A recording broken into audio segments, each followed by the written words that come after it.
Sir चालू कर ठीक है। अब तो बैंड है ना, वो गए क्या नाम वो गए हैं, तो पीजीडी से कोई समस्या नहीं है। इनका ना ये रिसर्च करे बैठे बता क्या में है। ये बढ़िया आदमी है, पूरी तरह है। देखिए विक्रम सिंह। अब ऐसा हमको इनवाइट करते हैं, यहाँ से 2 बच्चे ले जाते हैं, बच्चों को इनवाइट करते हैं। अभी स्टार्टिंग में आ भी जाएगा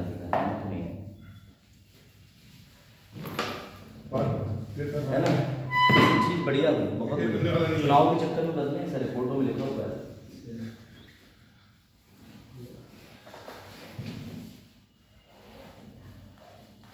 प्रोजेक्टर के बटन ऑन कर दिया था नहीं, अधिकारी जी भी बढ़िया थे। अरे वो तो ग्रेट लेजेंड है, दूसरे ही आए, उनके जैसा ना आया है ना आएगा। अच्छा सर, वैभव श्रीवास्तव सर कैसे थे? वैभव श्रीवास्तव सर का मुझे ज्यादा अनुभव कार्य नहीं है, लेकिन ठीक थे वो।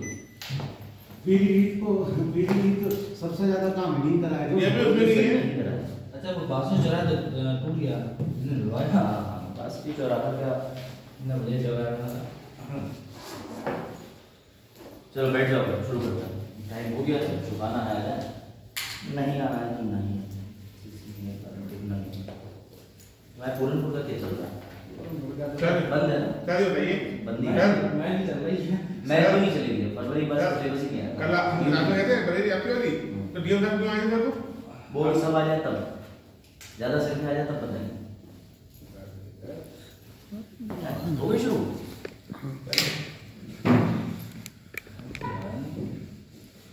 आ जाएगा, don't be worried about anything. ठीक है, तो कल हम लोग ठीक है ये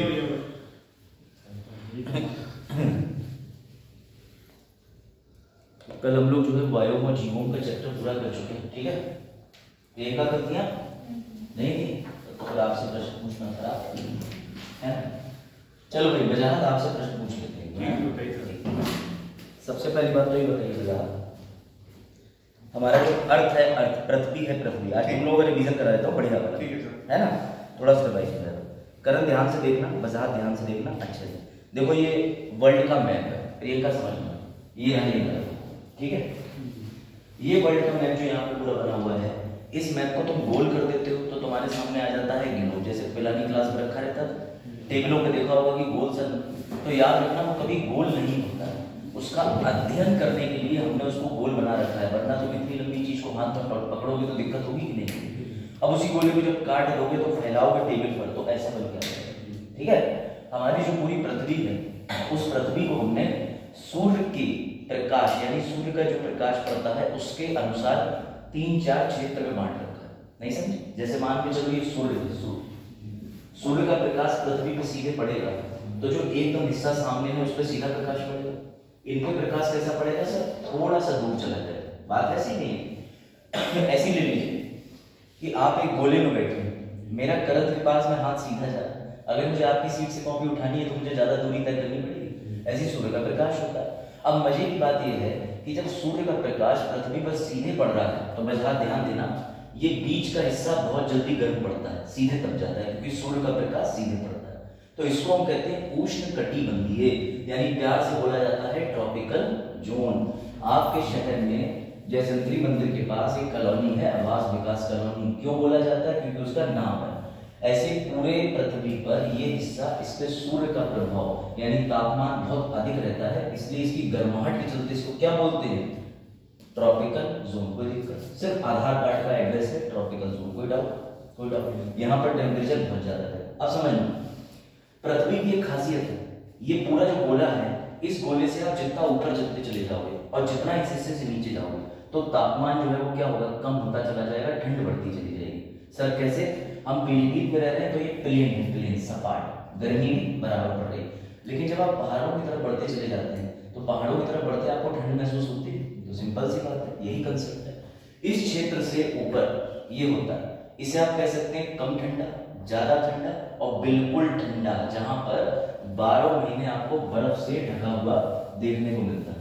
बात है इसमें, जिसे पोलर जोन है ना। तो इसको समझना, ट्रॉपिकल उष्णकटिबंधीय, और टेम्परेट को बजाते क्या कहते हैं, शीतोष्ण। चलो भी बताऊंगा, नाम हिंदी में लिखा है। और सबसे ऊपर वाला जो क्षेत्र होता है इसे पोलर जोन कहते हैं, समझ गए? पोलर या फिर ध्रुव क्षेत्र भी बोलते हैं, और कई बार इसको ये भी बोला जाता है, आपने सुना होगा टुंड्रा, टुंड्रा सुना है? टुंड्रा जहाँ पर 0 डिग्री तक तापमान चला जाता है उसी क्षेत्र को टुंड्रा क्षेत्र भी कहते हैं। कोई डाउट नहीं आता? अब जरा एक चीज समझना बहुत अच्छे से, तुम्हें यहाँ पे जाइए, जो जंगल के पेड़, जानवर या लोग यहाँ पाए जाएंगे तो उनके लिए बोला जाएगा वो ट्रॉपिकल क्षेत्रफल में रहते हैं। जो यहाँ पाए जाएंगे उनको ये बोलेंगे वो टेम्परेट इलाके में रहते हैं। जो यहाँ पाए जाएंगे उनसे यही तो कहेंगे कि वो पोलर क्षेत्र में रहते हैं। यही तो है। आपका आधार कार्ड पे जो एड्रेस लिखा होगा वहीं के तो निवासी बनेंगे। तो आप समझते हैं कि वन कितने प्रकार के होते हैं। यहाँ तक कोई डाउट? ये कंसेप्ट समझ गए? ये देखो ऐसे हाँ अभी बढ़ रहा है, तब आपसे पूछिए। पोलर जोन, सब ट्रॉपिकल, इसका नाम ट्रॉपिकल ये लाल से दिखाया क्योंकि यह तापमान बहुत ज्यादा होता है। अब चलो आप ही लोगों से मैं सवाल पूछता हूं ताकि रिवीजन भी हो जाएगा। करण बताइए, वन बनने के लिए, फॉरेस्ट बनने के लिए किन किन चीजों की आवश्यकता पड़ती होगी? क्या लगता है आपको कि जंगल कैसे बनते हैं? हाँ पेड़ से तो वन बनते हैं, लेकिन ऐसा क्या होता है कि वो पेड़ बढ़ते ही चले जाते हैं, उनकी संख्या बढ़ती ही जा रही है। भाई जंगल में एक पेड़ तो नहीं होता, जंगल में तो असीमित पेड़ तक भी होते हैं, परंतु अब तो पेड़ की गिनती करी जाती है, क्षेत्रफल देखा जाता है। लेकिन हम उसे जंगल बोलते हैं तो जंगल किस दृष्टिकोण से बोलते हैं? दूसरी बात, जंगल अपने आप में बनता कैसे और बढ़ता कैसे? हाँ वहाँ के जानवर होते हैं वो पेड़ लगाते हैं। हाँ तो कैसे? हमारे पीलीभीत के पास में टाइगर रिजर्व है, जंगल है। तो ये जो पीलीभीत का क्षेत्र है, ये जो पीलीभीत का जंगल है, ये जो एक्सपेंड हो रहा है, बढ़ रहा है, कौन लगा रहा है? कोई लगा रहा है? सर प्रकृति लगा रही है। और प्रकृति कैसे लगा रही है? तो शायद आप क्लास मिस कर दी, मैंने पढ़ाया था बाहरी स्थिति की अनुक्रमण। यानी पहले मैंने बताया था कि चट्टान होती है, चट्टान पे काई आती है, काई के बाद में कोई चिड़िया वगैरह होती है तो वो दाना गिरा जाती है, या हवा से उड़ के कोई बीज आ जाता है तो वहाँ पे छोटी मोटी झाड़ियाँ उगाती है। और झाड़ियों के लिए तो बीज की आवश्यकता भी नहीं, वो तो खुद ही उगाती है। झाड़ियों के बाद छोटे मोटे पौधे उगाते हैं और उन पौधों में चलता है कॉम्पिटिशन कि मैं उगूंगा, तो उसके बाद जो बच जाता है वो जंगल बना है। बताइए समझ में? बजाय ध्यान देना, जंगल बनने के लिए सबसे महत्वपूर्ण कारक है रजनी और प्रियंका, ध्यान देना, तापमान और जल। कई और भी कारण, लेकिन सबसे मजबूत कारण जो है वो है जल और तापमान। जल क्यों जरूरी है सर? बिना जल के पेड़ कैसे उग सकता है? आप अपने घर में अगर वृक्ष को जल ना दो, आपके यहाँ पे सूर्य का प्रकाश है, हवा भी चल रही है, पौधा सूख जाता है, तो जल चाहिए, और जल के साथ क्या चाहिए? तापमान। तो मैंने इलाकों के हिसाब से आपको बताऊंगा एरिया वाइज की जहाँ बहुत ज्यादा जल भी होता है, तापमान होता है, वहाँ कैसे पेड़ पौधे मिलेंगे। जहाँ जल बिल्कुल नहीं होगा, तापमान बहुत होगा, वहाँ कैसे मिलेंगे। जहाँ तापमान नीचे होगा, वर्षा बहुत ज्यादा होगी, वहाँ कैसे मिलेंगे। तो शुरू करें, रिवीजन ये कल मैंने पढ़ा दिया था। ऐसे इलाके जहाँ पानी बहुत ज्यादा यानी वर्षा बहुत ज्यादा होती है और तापमान भी बहुत ज्यादा होता है, तो ऐसे इलाकों पर कैसे वृक्ष देखने को मिलेंगे समझिएगा। जहाँ बरसात भी हो रही है साल में बार, और जहाँ का तापमान भी 25-30 डिग्री रह रहा है, गर्माहट बनी रह रही है, वहाँ पे जो वृक्ष होंगे उनको पर्याप्त मात्रा में सारी चीजें मिलेंगी। तो वृक्ष होंगे लंबे, घने, और एक चीज याद रखना, चौड़ी पत्ती अगर वृक्ष की होगी इसका मतलब उसे खूब पानी मिल रहा है और खूब ज्यादा पानी पी रहा है। लेकिन अगर उसके कांटे होंगे और छोटी पत्तियां होंगी तो पानी का अभाव होगा। तो ऐसे जंगल में जहाँ खूब पानी मिल रहा है वजह पत्तियां कैसी होंगी? चौड़ी बड़ी, सदाबहार तो नाम होता है। और ये जो जंगल है ये पूरे साल हरा भरा रहेगा। तो जहाँ हमेशा बहार हो उसे प्यार से कहेंगे सदाबहार। तो सदाबहार वन कहाँ पाए जाते हैं? जहाँ पानी बहुत ज्यादा हो और तापमान बहुत ज्यादा हो। आप फिर से समझना कंसेप्ट, कनेक्ट कर जाओ। जैसे कांटे हैं और पत्तियां छोटी हैं तो पानी ये आगे बिल्कुल चिंता मत करो, बिल्कुल आपको साइंटिस्ट नहीं बनना। चला वो भाग सबसे ज्यादा गर्मी यहाँ पड़ती है। और अगर आप में से किसी ने मानसून पढ़ा हो, मानसून, तो याद रखना कि गर्मी का सिद्धांत भी होता है। क्यों? क्योंकि इसे कहते हैं उच्चताप और नीचताप। बहुत आसान कर दे रहा हूँ। इस कमरे में ठंडी हवा नीचे बैठी है, गर्म हवा ऊपर जाएगी। अब सोचो सूर्य का प्रकाश जब पड़ेगा तो नीचे जो इस कमरे में ठंडी हवा है वो क्या होगी? वाष्पीकृत होना शुरू होगी, तो धीरे धीरे बढ़ के ऊपर जाएगी। तो नीचे तो एक गैप हो जाएगा, सारी हवा गर्म होकर ऊपर चली गई, नीचे खाली हो गया। अब जैसे ये दरवाजा खुला होगा तो बाहर की हवा तुरंत आके कमरे में घुसेगी, क्योंकि कमरे में वैक्यूम बन गया है। और कहीं भी पृथ्वी पर वैक्यूम नहीं रह सकता। वैक्यूम मतलब एकदम ना हवा हो ना कुछ हो, ऐसा हिस्सा हो ही नहीं सकता। तो जब वो हवा इधर भागेगी और उस हवा में नमी है या उस हवा में जल है तो वो बारिश कराने का कारण बनी। यही होता है, इसी वजह से चक्रवात भी आते हैं। अगर वो हवा बहुत तेजी से आ गई और घूम घाम गई तो चक्रवात हो जाते हैं। ठीक हो, ये चीज ऐसे समझ में। तो अब जरा बताना, पृथ्वी का वो हिस्सा जो हमेशा गर्म रहता है, तो बारिश का सिद्धांत भी यहाँ लगेगा, तो बारिश भी होगी। अब सुनना, बड़े मजे की बात, ये सब लोग पढ़ चुके हैं कल, बस मैं आज रिवाइज ही करा रहा हूँ। ठीक है, अब ध्यान देना करें, बहुत अच्छे से देखना आपको। आ जाओ देर काफी दिन के बाद लिखना है इसे। चलो, लेकिन आज अब सोच तुम लोगों को समझ में नहीं आएगा कनेक्शन। चलो बैठ जाओ। अब ये बताना जरा ध्यान से, बारिश बारिश बारिश अगर होती है तो बारिश में जो मानसून आता है वो 1 जून को भारत में कहां से दर्ज होता है या कहां से एंटर होता है? केरला से होता है, केरला से होता है। आपने देखा होगा उत्तर दक्षिणी मानसून जिसे कहते हैं उत्तर पश्चिमी मानसून, साउथ वेस्ट मानसून पढ़ा होगा आपने। वो मानसून यहीं से क्यों उठता है? क्योंकि ये है जमीन और ये है जल। अब जरा दिमाग लगाओ, जमीन जब गर्म हो जाएगी तो ठंडी हवा ऊपर उठ जाएगी और समुद्र के ऊपर बहने वाली ठंडी हवा इधर को भागेगी, तो ये कारण होता है मानसून आने का। समझना, जैसी हवा यहाँ से घुसी, एक हवा इधर चली गई स्ट्रीम और एक हवा आ गई इधर उत्तर पूर्वी राज्यों में।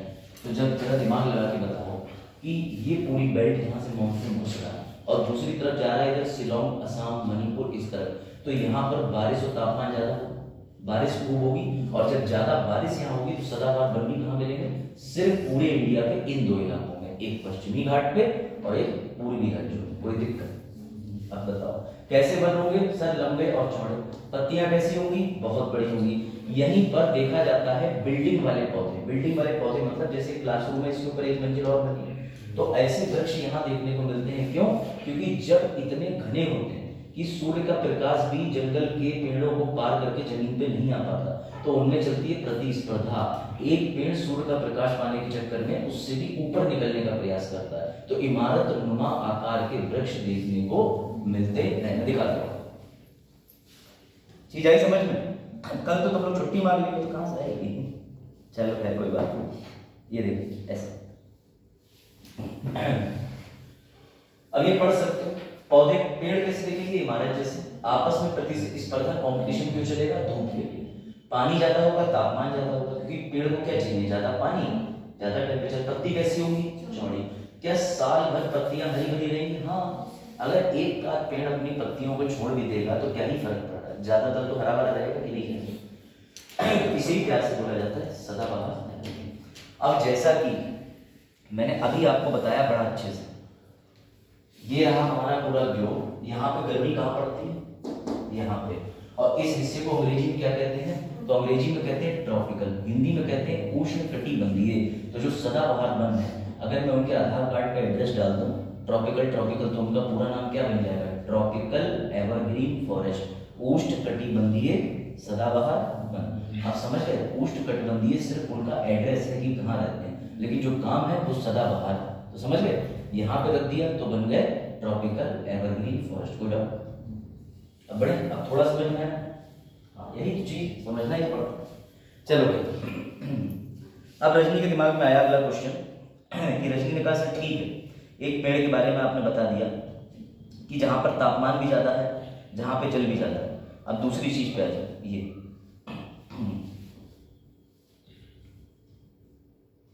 एक बार ये क्वेश्चन लगा लो तो और आसान हो जाएगा।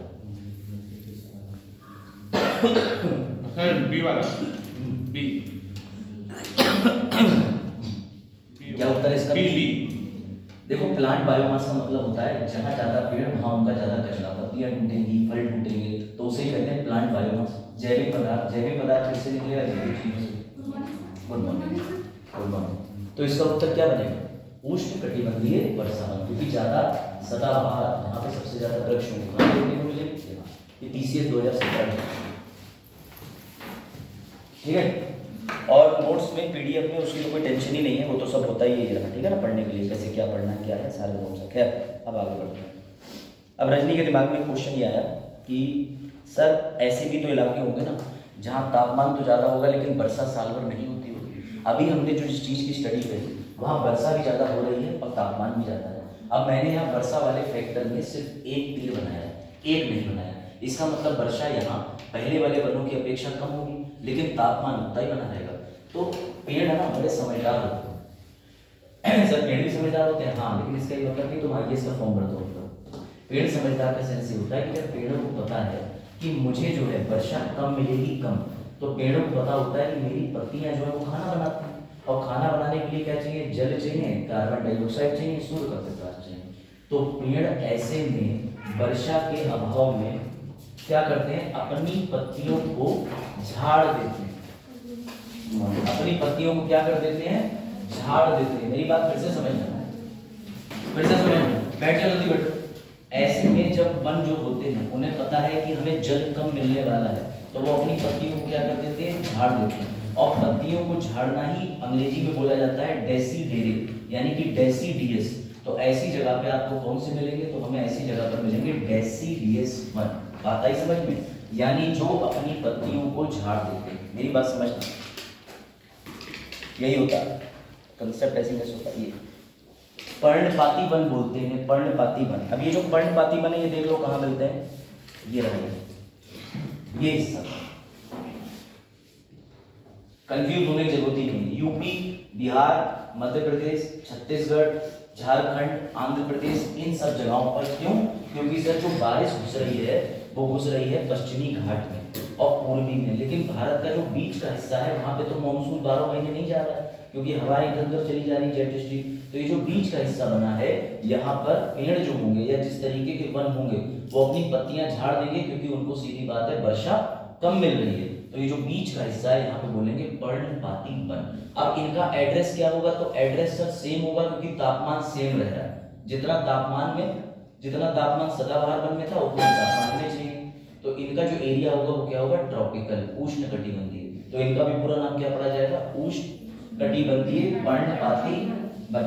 तो हमने ट्रॉपिकल एरिया के 2 जंगल कवर कर लिए, एक जो सदा हमेशा हरे भरे रहते हैं, एक जो समय समय पर अपनी पत्तियां झाड़ देते हैं, एक जिनको पानी पर्याप्त मात्रा में मिलता है, एक जिनको पानी कम मिलता है। कोई डाउट कोई डाउट यहाँ तक बढ़ेगा? चलो ये हो गया, बाकी नोट्स इसी में। अब इस पे आ जाओ। अब ये चीज समझो, ऐसी जगह जहां पर बारिश बिल्कुल नहीं होती लेकिन तापमान के 2 डंडे। ट्रिक ये है कि जहां भी तापमान के 2 डंडे दिखेंगे तो उष्णकटिबंधीय ही बोलना, यानी तापमान जहां बढ़ा ही रहता है। तो ये भी पहला बन तो एड्रेस इसका क्लियर हो गया कि ये कहाँ मिलेगा, ट्रॉपिकल क्षेत्र में, उष्णकटिबंधीय में। तो अब हम एंटर करते हैं ऐसी जगह जहां बारिश बिल्कुल नहीं हो रही या बारिश बहुत कम हो रही है और तापमान कैसा है, तापमान ज्यादा है। तो वहां की जो पत्तियां होंगी, पहले तो अपने आप को बचा ले रही थी पत्तियां झाड़ करके, लेकिन अब उनको पता है कि यहाँ बारिश हो भी सकती है, नहीं भी हो सकती है, तो वो अपनी पत्तियों को कांटा नुमा आकृति में बदल देती है। ये जो कैक्टस होता है इस पे भी ये पत्तियां ही होती हैं, लेकिन ये पत्तियां खुद को नुकीले कांटों में बदल देती हैं ताकि हमें जल के अभाव में भी बिना जल के खाना बनाने में सक्षम है। तो ये खासियत होती है मरुस्थल वाले इलाकों की, क्योंकि ऐसी जगह कहाँ जहाँ वर्षा कम होती है, तापमान ज्यादा, रेगिस्तान में बहुत ज्यादा धूप होती है, ताप होता है बहुत ज्यादा, लेकिन बारिश बहुत कम होती है। तो हमने इसको भी 2 क्षेत्रों में बांट दिया है। कैसे, एक होता है अर्ध मरुस्थल या अर्ध शुष्क, एक होता है शुष्क। मजाक याद रखना, ऐसे डिजर्ट भी होते हैं जहाँ तुम्हें, जैसे तुम यहाँ से मेहंदीपुर बालाजी जाओगे तुम्हें पेड़ भी दिखेंगे, लेकिन वो रेगिस्तान भी। कहने का मतलब कि क्या है, ऐसा एरिया भी है जो डेजर्ट वाले एरिया के आसपास में, लेकिन वहां पे वन भी देखने को मिलते हैं। तो उसे कहते हैं अर्ध शुष्क या अर्ध मरुस्थल या सेमी एरिड फॉरेस्ट कहते हैं। बैठ जाओ। ऐसे एरिया को क्या कहते हैं, अर्ध रेगिस्तान, सेमी एरिड। में दिखा दे रहा हूं, ठीक है।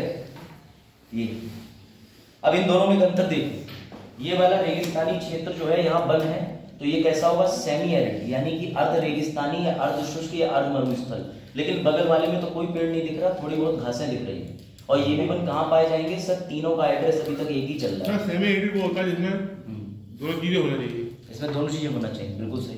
दोनों चीजें कौन कौन सी, जैसे कि ये है ये वाला, यहाँ दोनों चीजें यहाँ तो बनी है ना, मतलब जैसे कि रेगिस्तान भी अब वो भी है, बिल्कुल ठीक है, मतलब हल्की फुल्की हरियाली 10%, हल्की फुल्की हरियाली क्लास में, बहुत गहरा जुड़ता है। चलो बढ़े आगे, अब आ जाते हैं। अब अभी और बच्चे आ रहे हैं ना, तो मैं रिवीजन ही करा रहा हूँ, फिर तो मैं आज टॉपिक बताऊंगा कि वो नाच के उधर चला गया, क्लास नहीं ट्रेन है। हाँ सर ये साउथ पोल पे खनिज जीवाश्म पाए जाते हैं। जी हाँ बिल्कुल, सिर्फ एल्गे, लाइकेन, मोसेस पाए जाते हैं। और ये भी ध्यान रखना, जैसे हम लोग कहते हैं पोलार बियर, वो जो सफेद भालू की तुम्हारे मन में इमेज बनती है कि अंटार्कटिका आर्कटिक पे रहता है, नहीं, वहाँ कोई नहीं रहता, वहाँ इतनी ठंड है। उसके आसपास में और भी ऐसे प्रांत हैं जहाँ पर थोड़ा बहुत जीवन संभव है, वहीं ये जानवर रहते हैं, क्योंकि बिल्कुल नहीं रहते। रूस और अमेरिका ने अब साउथ पोल पे भी अपना वर्चस्व कायम करना शुरू कर दिया है। हाँ, वो तो इंडिया बहुत पहले से, आपने दक्षिण मैत्री और ये सब प्रोजेक्ट नहीं पढ़े? ये लोग 6 महीने के लिए अपने हाउसेस बनाते हैं। रिसर्च हाउस का मतलब ये होता है। मतलब अब जीवाश्म के चक्कर में कहाँ पर होड़ मच रही है। उस पूरी रिपोर्ट की अगर मैं बात करूं तो उसमें science and tech environment linkage है। वो ये देखना चाहते हैं कि आगे चल के ऐसे लैंड पे जाके प्रयोग करो कि भविष्य में यहाँ भी शिफ्ट हुआ जा सके, इसलिए प्रयोग कर रहे हैं। तो जो आपकी बात है ठीक है, लेकिन अभी 100% पॉसिबिलिटी नहीं। क्या? हाँ, जो वहाँ किस देश की हुकूमत होती है वहाँ पर, नॉर्थ में और साउथ में, हाँ, किस देश की हुकूमत है? किस देश की हुकूमत है? वो एरिया का किसी की हुकूमत नहीं, फ्रीज। तो मतलब वहाँ पे अभी तक ना मोनार्की पहुंची है ना डेमोक्रेसी पहुंची, वहाँ पहुंची है एनिमल क्रेसी। मतलब ये हो सकता है, मतलब किसी नहीं, अभी तक तो कोई भी किसी कंट्री का अधीन तो होगा कुछ नहीं, किसी कंट्री का अधीन नहीं है। और अभी तक ईश्वर की कृपा से ऐसा भयानक प्रश्न आया भी नहीं। तो आने को आ भी सकता है? नहीं आ सकता। यूपीएससी का क्षेत्र सीमित है। आप एक फुटबॉल लेंगे, यही तो नापेंगे इसका वजन कितना है, हवा कहाँ से पड़ती है, किस कार्य में प्रयोग होती है, या फिर ये भी जानेंगे कि जो चचा इस फुटबॉल को बना रहे थे उनकी बिटिया बीमार थी, कितने साल की थी, कहाँ पढ़ रही थी। तो यूपीएससी करेगा बेटा गलत जा रही है। चलो भाई, ये देखो शुष्क बाले। अब ये समझना, ये साथ ही इसकी खासियत और होती है कि जो कैक्टस होता है ना, अपने ऊपर मोम यानी वैक्स टाइप एक लिक्विड बना लेता है। और सबसे बड़ी खासियत तो ये होती है रेगिस्तान के वृक्षों की या पौधों की, कि उन्हें पता है कि दिन भर तो रेगिस्तान तपेगा, लेकिन रात में रेगिस्तान कैसा हो जाता है, ठंडा। तो पता है उन्होंने अपने अंदर एक ऐसा एंजाइम डेवलप कर लिया, प्रोटीन डेवलप कर लिया है कि वो दिन में खाना ही नहीं बनाते हैं, वो खाना बनाते हैं रात में। उन्हें सूर्य के प्रकाश की दिन भर आवश्यकता होती है, स्टोर कर लेते हैं, रात में खाना बनाते हैं। तो ये सिर्फ यही देखने को मिलता है। अब जरा दिमाग लगाओ, 3 तरीके के हमने वन पढ़े हैं और तीनों का क्षेत्र कौन सा था, तो उष्णकटिबंधीय यानी ट्रॉपिकल। ट्रॉपिकल क्यों? क्योंकि तीनों जगह पे तापमान अभी तक हमने नहीं गिराया। जब हम तीनों जगह पे तापमान नहीं गिरा रहे, चाहे वो रेगिस्तान हो, चाहे उत्तर प्रदेश बिहार हो, चाहे किसी भी तरीके का क्षेत्र हो, तो आधार कार्ड पे उसका जो एड्रेस पड़ेगा, वो आधार कार्ड पे एड्रेस पड़ेगा ये वाला क्षेत्र है ना, ये देखो। और मजे की बात ये भी देखना, अपना आधा इंडिया कवर्ड है इसमें, ये तो तुम कह सकते हो कि इतना जो हिस्सा कवर्ड है, यहाँ पर सूर्य का प्रकाश भी आता है, बारिश भी आती है, लेकिन जो रेगिस्तान का इलाका है इस गर्मी वाले इलाके से थोड़ा सा ऊपर चला जाता है, तो बारिश से प्रभावित हो जाता है ना। और आपको तो पता ही होगा कि जो पश्चिमी घाट से मानसून की उठती हैं सारी, मतलब जो मानसून आता है वो टकरा करके वेस्टर्न घाट के प्लेट्यूज से घुस जाता है इधर दिल्ली, राजस्थान, गुजरात, इधर जाके थोड़ी बहुत बारिश करा देते हैं। ये ज्योग्राफी कंसेप्ट है और उसमें मुझे कोई इंटरेस्ट नहीं। चलो आगे। इसमें नहीं, एलोवेरा यही उगाओ तुम, एलोवेरा कैक्टस नहीं है, it is kind of cactus, लेकिन कैक्टस नहीं है, तो लगता है कैक्टस। ठीक है, चलो आ जाओ, मैं रिवीजन करा रहा हूँ, ये सब कल पढ़ा चुका हूँ, आज मैं तुम्हें बस ये दिखा रहा हूँ कि किस लेवल की चीजें जा रही हैं यहाँ पे। अगला देखो, अगला अब हमने जोन बदल दिया, अब हम इस क्षेत्र को छोड़ चलेंगे, इस क्षेत्र के बाद हम ऊपर बढ़ेंगे या नीचे जाएंगे तो ठंड से हमारा सामना होगा, और जब ठंड से सामना होता है तो उसको बोलते हैं टेम्परेट। अब ठंड वाले इलाकों का मतलब हो गया हिमाचल, जम्मू, पंजाब, उसके बाद उत्तराखंड और उसके बाद सिक्किम। तो जब तुम पहाड़ों की तरफ जाते हो, तो मैंने कल उदाहरण दिया था कि पेड़ों को पता है, हाँ आ जाओ, और कोई आ रहा है, बैठो इंजीनियर को देखो, चलो इधर से। अब टेम्परेट की बात करो तो भैया जम्मू कश्मीर, पंजाब, उत्तराखंड, हिमाचल और इन जगहों पे ठंड पड़ती है। सर आप इनके नाम कैसे याद कर पा रहे हैं? क्योंकि भैया ये ठंडे ही इलाके हैं। अब मैंने यहाँ पे बिहार नहीं बोला है, मैंने यहाँ राजस्थान नहीं बोला, ठंडे इलाके सबको ही पता होंगे। तो जब तुम जाते हो देहरादून, जब तुम नैनीताल जाते हो, तो तुम्हें वहाँ आम का ऐसा कोई वृक्ष मिलता है देखने को, जैसे यहाँ बड़े बड़े बरगद के वृक्ष मिल रहे हैं जो हर तरफ से फैले हुए हैं, नहीं मिल रहे हैं। तो कल मैंने उदाहरण दिया था कि अगर पेड़ कहे ऐसे शाहरुख खान की तरह की किरण, तो भैया उसके एक हाथ में 25 किलो बर्फ जमा होगी, एक पे होगी, वो बन जाएगा ठाकुर। तो वहाँ के पेड़ होते हैं समझदार, क्योंकि वो ऊपर की ओर बढ़ रहे हैं, उन्हें पता है यहाँ ठंडा मौसम है या बर्फ गिरेगी, तो वो ऐसे कर लेते हैं, नमो नमः जय केदारनाथ, समझ गए। तो जब वो ऐसे कर लेते हैं तो भैया जितना बर्फ गिरता है वो स्लोप नुमा आकार में उनसे फिसल जाता है। तो बात आई समझ में। तो ऐसे जो पेड़ होते हैं उन्हें बोलते हैं शंकुधारी वृक्ष, और इनसे मिलकर बनता है शंकुधारी वन, जिन्हें प्यार से कहते हैं कॉनीफेरस कॉनीफेरस। आया समझ में? तो अब इनका एड्रेस कहाँ है सर? टेम्परेट इलाके में। तो भैया इनका नाम क्या है सर? नाम है शंकुधारी वन। तो हम इनके लिए क्या बोल सकते हैं बताओ? आ जाओ आ जाओ। ये बोलेंगे समशीतोष्ण वन, समशीतोष्ण शंकुधारी वन बोलेंगे। समशीतोष्ण क्यों बोलेंगे? क्योंकि सर ये शीत अवस्था में आ रहे हैं इस जोन पे, इसमें समझ में आई बात कि नहीं? शीत काल वाले में आ रहे हैं, ये गर्म मौसम शीत। और जब ये शीत की तरफ बढ़ रही है हमें पता कैसे चला? तो सर ऐसे पता चला कि टेम्परेचर के जो 2 डंडे थे वो प्रभावित हो गए, टेम्परेचर गिर गया। ये देखो वर्षा तो ठीक ठाक हो भी रही है, क्योंकि जब तुम जाते हो नैनीताल तो वर्षा तो किसी भी टाइम हो जाती है। नैनीताल में यही प्रॉब्लम है कि बारिश होगी 5 मिनट की, और जितने भी वहाँ पे रहने वाले सब पहाड़ी क्षेत्र के लोग हैं वो छाता कंपलसरी लेके चलते हैं, है ना? तो छाता ऐसे खोल के बैठ जाएंगे दुकान के बाहर। और पीढ़ी से बच्चे जाते हैं वहाँ आइसक्रीम खाने।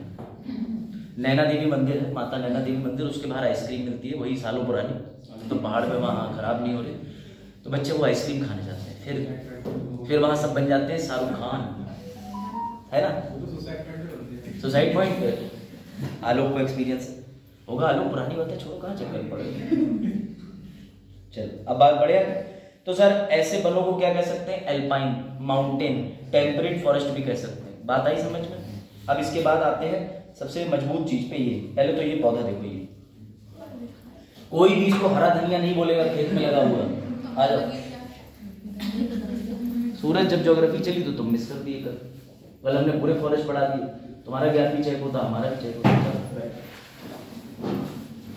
फिलहाल ये सामने देखो, ये धनिया नहीं है, पुदीना भी नहीं है भाइयों और बहनों, लड़कियां हैं बहनों, सब देखो, छोटी बहन, ये धनिया नहीं है बेटा, ये है तुम्हारे मैंग्रोव फॉरेस्ट, ठीक है? इनकी खासियत ये होती है कि लवणता वाले जल में, देखो ये कहाँ पाए जाते हैं? तो पश्चिम बंगाल के पास में, आपको पता है डेल्टा क्षेत्र। और डेल्टा क्या बोल सकते हो? ज्वारी बल, वहां तो वो बल लगता है, लेकिन उसे ज्वारी उसे मार्शी लाइट बोलेंगे, दलदली इलाका। ज्वारी वाला तो नहीं पता। ये सर तालिबानी और लवड़ी दोनों में सर्वाइव कर सकते हैं। चलो कौन से उसमें पढ़ा है आपने? क्या सर? ये पहले आपने पढ़ा है हमने पढ़ा है? ये मैंने पहले पढ़ा। तभी तो आप बता पा रहे। चलो देखो अब देखो जरा ध्यान से। सबसे बड़ी बात ये है कि इस तरीके के जो वृक्ष होते हैं, ये बात बिल्कुल ठीक है, लेकिन ये बनते हैं डेल्टा क्षेत्र में। डेल्टा क्या होता है? जब नदी अपने साथ सारा सेडिमेंट और अवसाद लाती है तो वो अंत में समुद्र मिलने से पहले उल्टी की तरह सब उस किनारे पर छोड़ देती है, तो ऐसा इलाका मिल जाता है दलदली और मार्शी। अब ये पेड़ों की खासियत सुनो, पेड़ अपनी जड़ों से पानी लेता है। अगर किसी पेड़ को रहना ही है 12 महीने जल के भीतर, तो जाहिर सी बात है उसको प्रभाव पड़ सकता है। ये इतने होशियार होते हैं, नीचे से खोखले जड़ ही ऊपर उठा लेते हैं। इट्स लाइक लड़की के लहंगे के नीचे सामने पानी आ गया तो उसने ऐसे उठाया अपने आप को, अरे हम ऐसे निकल जाएंगे। ये होता है, लड़कों के साथ भी होता है। वो भैया वो उसी कीचड़ में कूद जाते हैं। तभी फिर कहावत आई है, कीचड़ का जानवर। हाँ बिल्कुल सही कह रही है, मैं कीचड़ में कूद गया, उसके बाद पीछे से लांसी को ऐसे चलती है, ऐसे। मैं पहनती नहीं हूं सब ड्रामे में। ओह वाह वाह वाह, ये तो अपनी शादी में बुर्का पहनी। पति को तेरे की सीधी वाली कौन? चला तो जो कपाट जब होगी तो देखी जाएगी। वाह, आजकल तो ड्रीम और डेस्टिनेशन वेडिंग चलती है। हम केरला स्टाइल में करेंगे, Punjabi wedding, theme wedding, theme सब कितनी बड़े घूम रहे बारात में। अरे तो अभी थोड़ी ना पहना जाता है, सब पढ़ाई हमारे साथ। चलो भाई देखो इधर सामने, ये जो वृक्ष है ये अपनी जड़ों में कहाँ उगा लेता है? ऊपर। सिर्फ एकमात्र यही ऐसे वृक्ष होते हैं इनके अंदर ये खासियत होती है कि ये लवणीय जल से शुद्धता वाले सारे कारक फिल्टर करके अपने अंदर लेते हैं, ठीक है? तो ये बात आई समझ में? कल इसमें बहुत विस्तृत चर्चा हो चुकी है कि सैलाइन वाले कैसे होते हैं, क्या होते हैं। आज तुम लोगों को एक शॉर्टकट एक बस रिवीजन देना है। इसका सबसे बड़ा काम मैं बता, आपको कल भी बताया था, आज भी बता दूं। ऐसा होता है जब सुनामी आती है या अर्थक्वेक आता है, तो सुनामी या अर्थक्वेक आने के साथ में ये कैसा काम करते हैं? स्पंज की तरह। जैसे मान लीजिए उसकी वेव्स आई ऐसे करके, तो अगर वेव्स आती है सुनामी की, तो ये जब लगे हुए होते हैं तो ये उसको अवरोध के बतौर थोड़ा कम कर देते हैं। पूरा तो नहीं रोक पाते, लेकिन अगर 100 प्रभाव आ रहा है तो उसको कम से कम 30 कम कर देंगे, 70 बना देंगे। तो इस वजह से क्या होता है, इनको माना जाता है बड़ा महत्वपूर्ण, क्योंकि ये पर्यावरण के मित्र हैं। ये भैया अर्थक्वेक को, सुनामी जैसी चीजों को कंट्रोल करने की क्षमता रखते हैं। ये पाए कहाँ जाते हैं? तो सर सिर्फ वेस्ट बंगाल में नहीं पाए जाते, आ जाओ। बिल्कुल एकदम सही, गोदावरी डेल्टा नर्मदा, ये चीज आपने बहुत बढ़िया की। ये देखो ये रहा सब डेल्टा वाला क्षेत्र, गोदावरी कृष्णा मैंग्रोव, आंध्र प्रदेश गोदावरी, तमिलनाडु।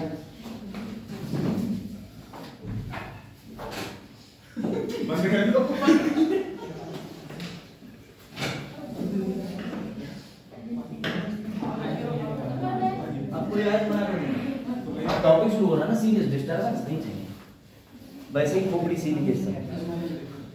आ जा जल्दी, भावना बंद कर दो, अंदर से बंद करो। चलो भाई शुरू करें। कल मैंने जितने भी बंद थे बहुत डिटेल में, टेम्परेट क्या होता है, ट्रॉपिकल जोन क्या होता है, पोलार जोन क्या होता है, उष्ण कटिबंधीय, शीतोष्ण टिप्पणी, जो भी भैया है हर तरीके से वृक्ष बंद सब बता दिए थे। मेरा काम नहीं था, एनवायरमेंट में फॉरेस्ट नहीं होता है, लेकिन एनवायरमेंट में फॉरेस्ट दिखता है तो मैंने पढ़ा दिया। चलो बढ़े आगे।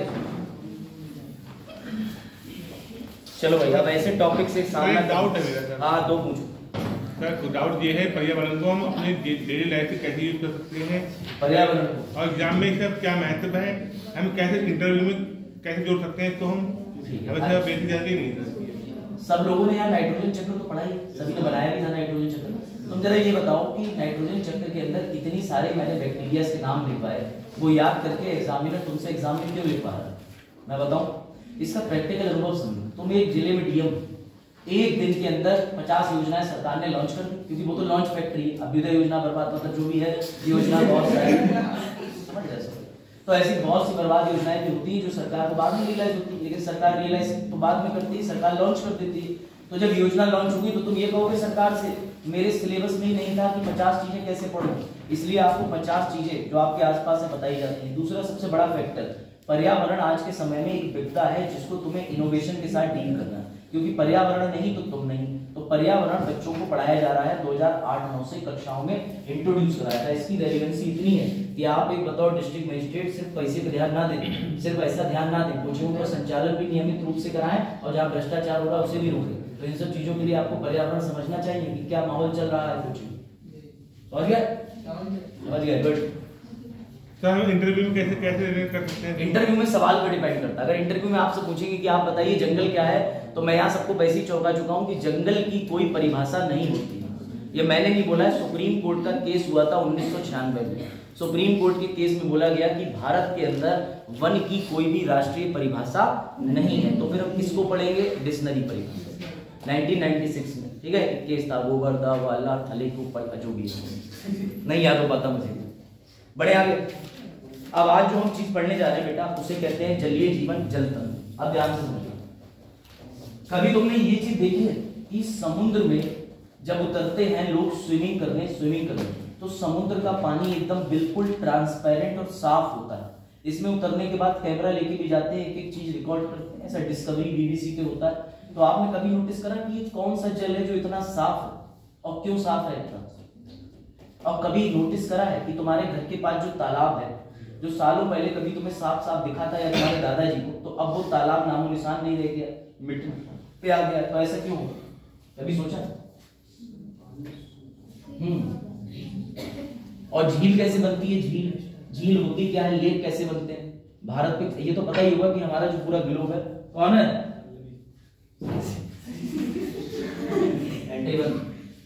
हाँ बताओ कौन है? तो पता ही नहीं बोलना। अरे कौन है?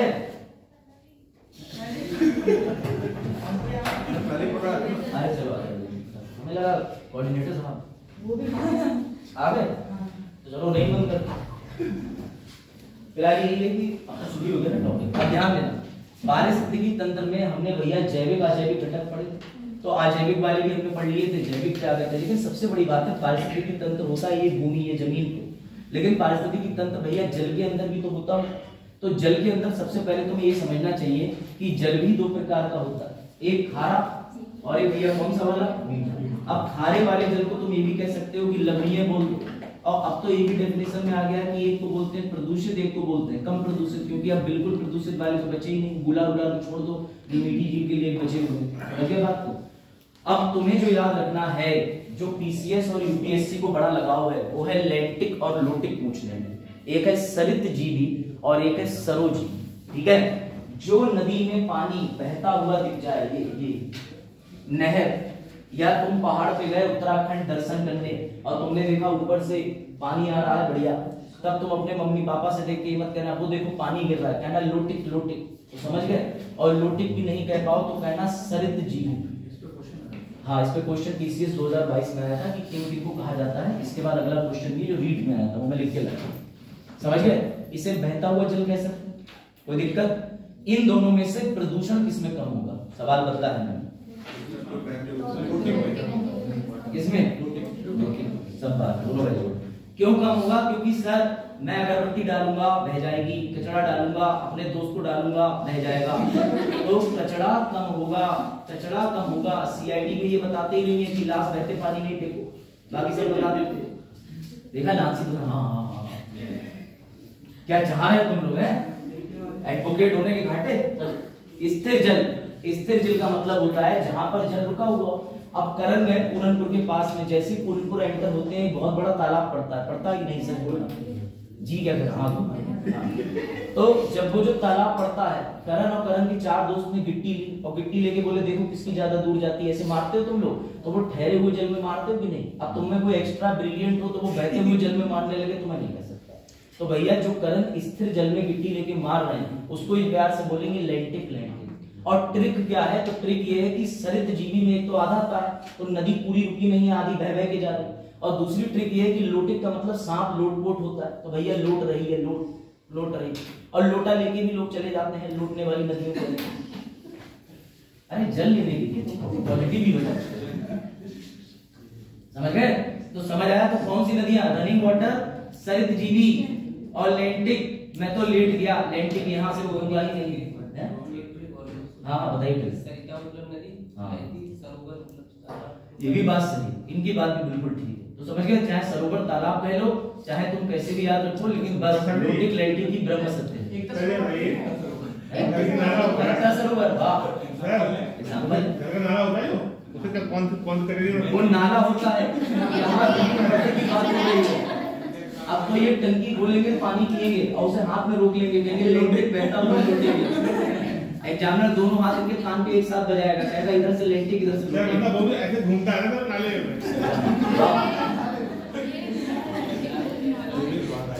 बजाज स्विगी से, समझ रहे हो, फ्लिपकार्ट की डिलीवरी दे दे वो इंसान, ये हाई लेवल। लो भैया लो, सॉल्व कर लो, सॉल्व। पंजाब पीपी का, हाँ उत्तर तो नहीं लिखा सर, राजस्थान पंजाब, बहुत आसान है, बहुत आसान। राजस्थान पंजाब नहीं, राजस्थान में टेट का पेपर होता है 2012 में, और पीसीएस ने इसको 2022 में पूछा था। Very good. जो भी लोग ए आंसर दे रहे हैं वो यहाँ सो नहीं रहे हैं, जान की खुशी, और जो सो रहे हैं वो दे रहे हैं आंसर 5वां। लो अगला प्रश्न बताओ, मेंस मेंस मेंस मेंस।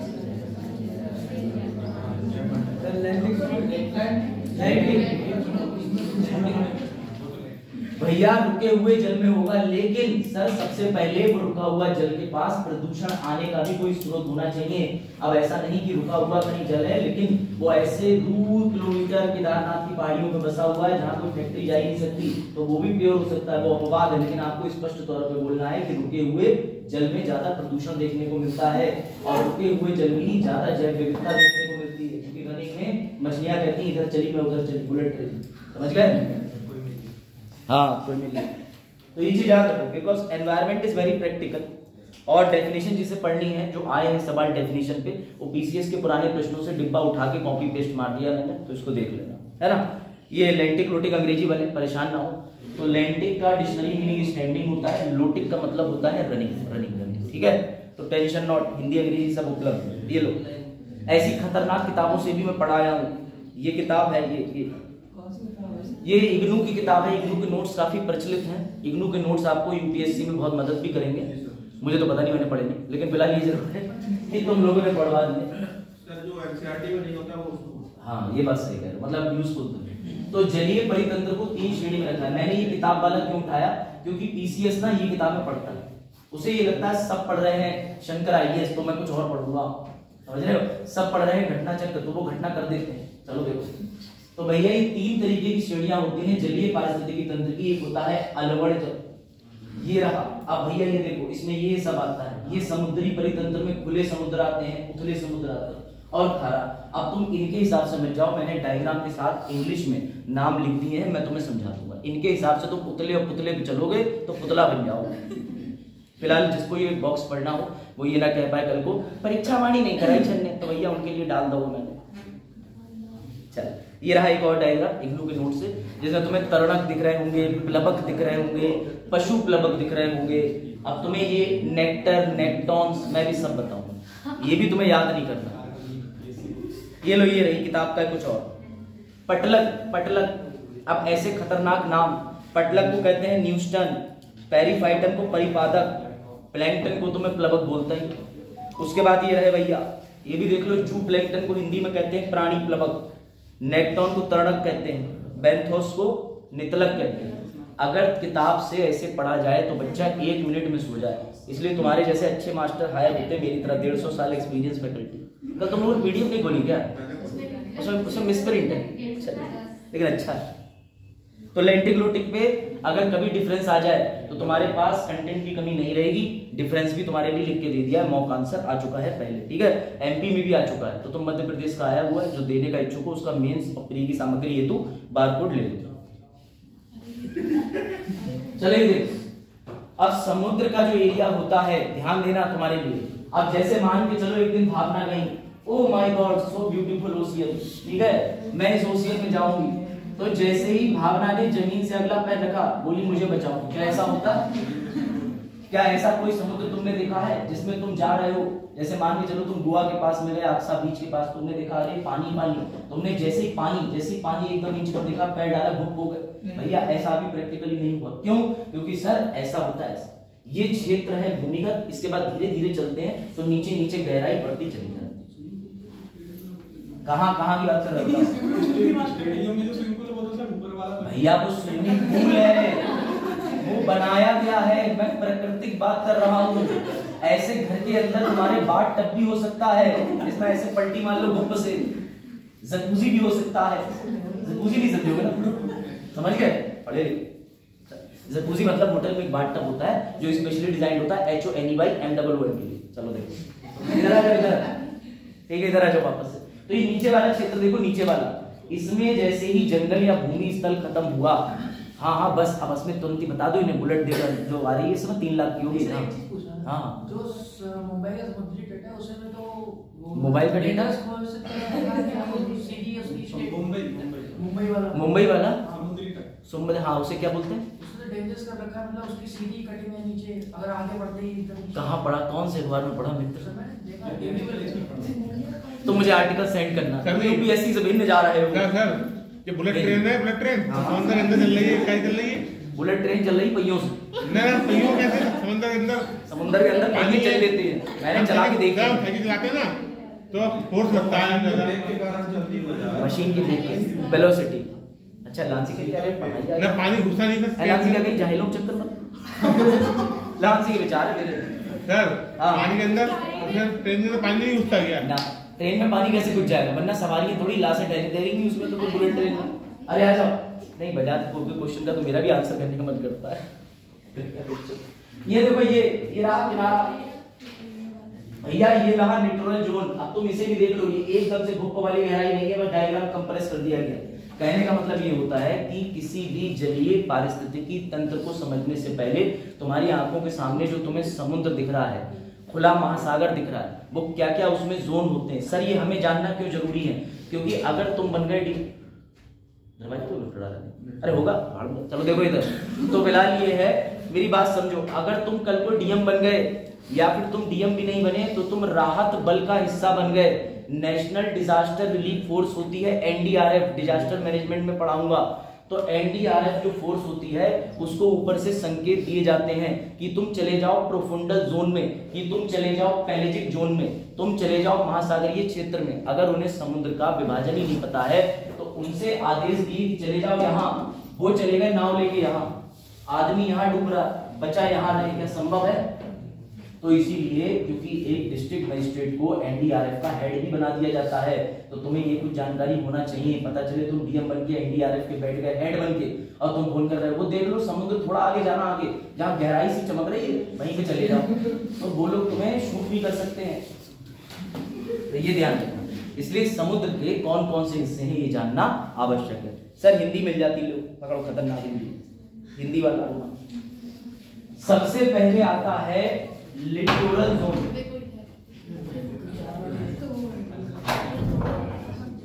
अरे आ जाओ, टाइम नहीं पता आप लोगों को, गलत बात है ना, डिस्टर्बेंस होता है इससे, बाद में कहेंगे वीडियो में मजा नहीं है। देखो आ जाएगा तो टाइम से। अब तो दूसरी क्लास के लिए आएगा, सीधे मना करूंगा निशान सर। चलो हाँ इधर आ जाओ, लांची विचार अकेले ही पढ़ सब। देखो तो भैया अब जिन बच्चों को समझ नहीं आएगा वो ये समझना कि कोई सामने बड़ा खड़ा है उम्र में तो अच्छी बातें बता रहा है, बस ये सुन लेना, तो ज्ञान ही बचा लेट आने वालों के लिए। तो पहला रहा किनारा तट क्षेत्र, लिटोरल क्षेत्र होता है। ये यहाँ पर 160-200 मीटर तक ही यहाँ पे प्रवाल गिट्टी मिलती है, और यहाँ जितने ये स्विमर होते हैं, स्विमर क्योंकि समुद्र की बिल्कुल तलहाटी तक नहीं जा पाते हैं, जिसकी गहराई कम होती वहीं तक जाते हैं, उन्हें शौक नहीं है बहुत ज्यादा गहराई, और कहते हैं कि जितना ब्रह्मांड रोचक है उससे भी ज्यादा अत्यधिक रोचक समुद्र है। समुद्र में अभी भी ऐसे जीव जंतु हैं जो एक्सप्लोर किए नहीं जा सकते। आपने पढ़ा होगा द्वारका वाली सिटी गुजरात के पास जो पाई गई, जो पूरा एक शहर है ना, जो बताते हैं कृष्ण भगवान के टाइम पर नीचे बैठ गया था, तो उसे सी एक्सप्लोरर अब जाकर के थोड़ा बहुत एक्सप्लोर कर पाए। आज भी समुद्र के नीचे गहराई जो है वो पूरी एक्सप्लोर नहीं हो पाई है। अगर पूरा चले ही जाएंगे नीचे तो पता नहीं कहाँ ही निकलेगा, क्योंकि कहते हैं कि प्रभु राम जी ने जब बाद में चले गए थे, 14 वर्ष का वनवास काट के वापस आए प्रजा में, तो उन्होंने किसके जरिए समाधि ली थी? जल समाधि। तो मे भी एंटर होके कहीं और दूसरे एक क्या कह सकते हो कि टाइम डायमेंशन में जाके रास्ता खोले, ये साइंस की थ्योरी वापस आए। तो लिटोरल जोन इस तरफ भी होगा इधर भी होगा, क्योंकि सर किनारा दोनों तरफ होता है, ऐसा नहीं कि किनारे वाला साइड ये भी हो। सर ये जो किनारे वाला साइड होता है ध्यान से देखना, जहां पर ये जल जल जल और जहां पर ये किनारा दोनों मिल रहे हैं, इसे बोलते हैं संक्रमिका, इकोटोन। क्या बोलते हैं? संक्रमिका। क्योंकि इस पेड़ पर जो चिड़िया बैठी है उसके डबल में वो चिड़िया जो है जाके घास वाले कीड़े भी खाएगी, और जो मछलियां किनारे पे नन्ही नन्ही उड़ के उनको भी खा लेगी, तो उसका ज्यादा मजा हो गया, ज्यादा फायदा हो गया। मगरमच्छ को भी फायदा, मगरमच्छ धूप सेकने में बहुत शौकीन होता है, तो मगरमच्छ या घड़ियाल लाएगा किनारे पे लेट के धूप सेकेगा, और धोखे धाके से आलू के मित्र आ गए, बोले वो शाम का इंतजाम हो गया खींच लो, तो भैया खींच लिया, उसके बाद वापस लौट गया जल्दी, है ना। तो कौन दोस्त है आलू का? अश्मित देख लो कहाँ देख रहे है ना। अब देखो, अब आ जाओ दूसरा जोन।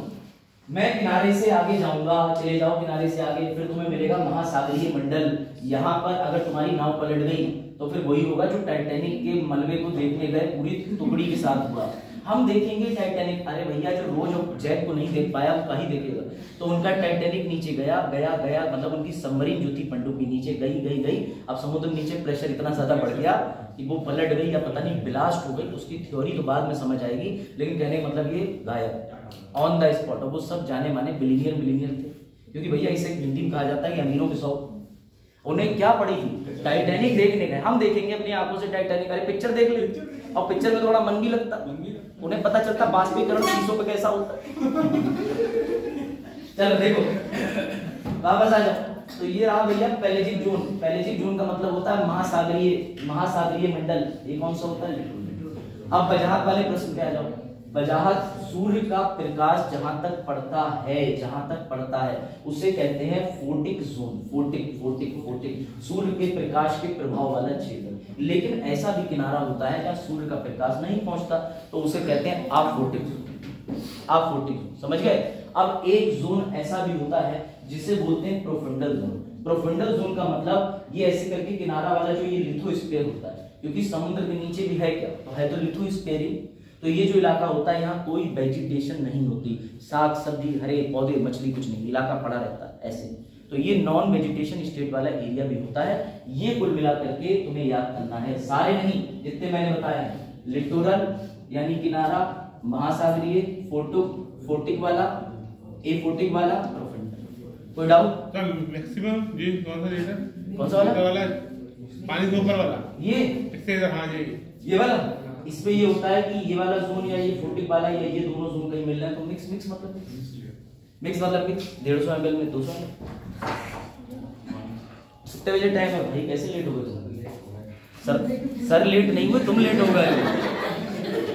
चलो अच्छा बैठो। चक्र तो तुमने भेजे नहीं बना के अभी तक? बनाए? अरे कर तो रॉयल एंट्री होगी तुम्हारी। लो अब जिसे ये याद नहीं हुए हैं, तुम्हारा टीचर बहुत खतरनाक है। ये लो, ये पकड़ो, ये लो क्वेश्चन अभी आगे लेके आऊंगा। भरो जरा बताओ। अब जिससे जो पूछूंगा देखूं किसका ध्यान कहां था। भैया जो ए लिखा है, ए दोनों तरफ, ये बताओ प्रियंका कौन सा क्षेत्र है? क्या है इसको, क्या बोलेंगे? किनारा नहीं बोलेंगे इसे, लिटोरल सर किनारा क्षेत्र बोलेंगे, लिटोरल जोन। या इन्होंने आंसर सही दिया था, ठीक है।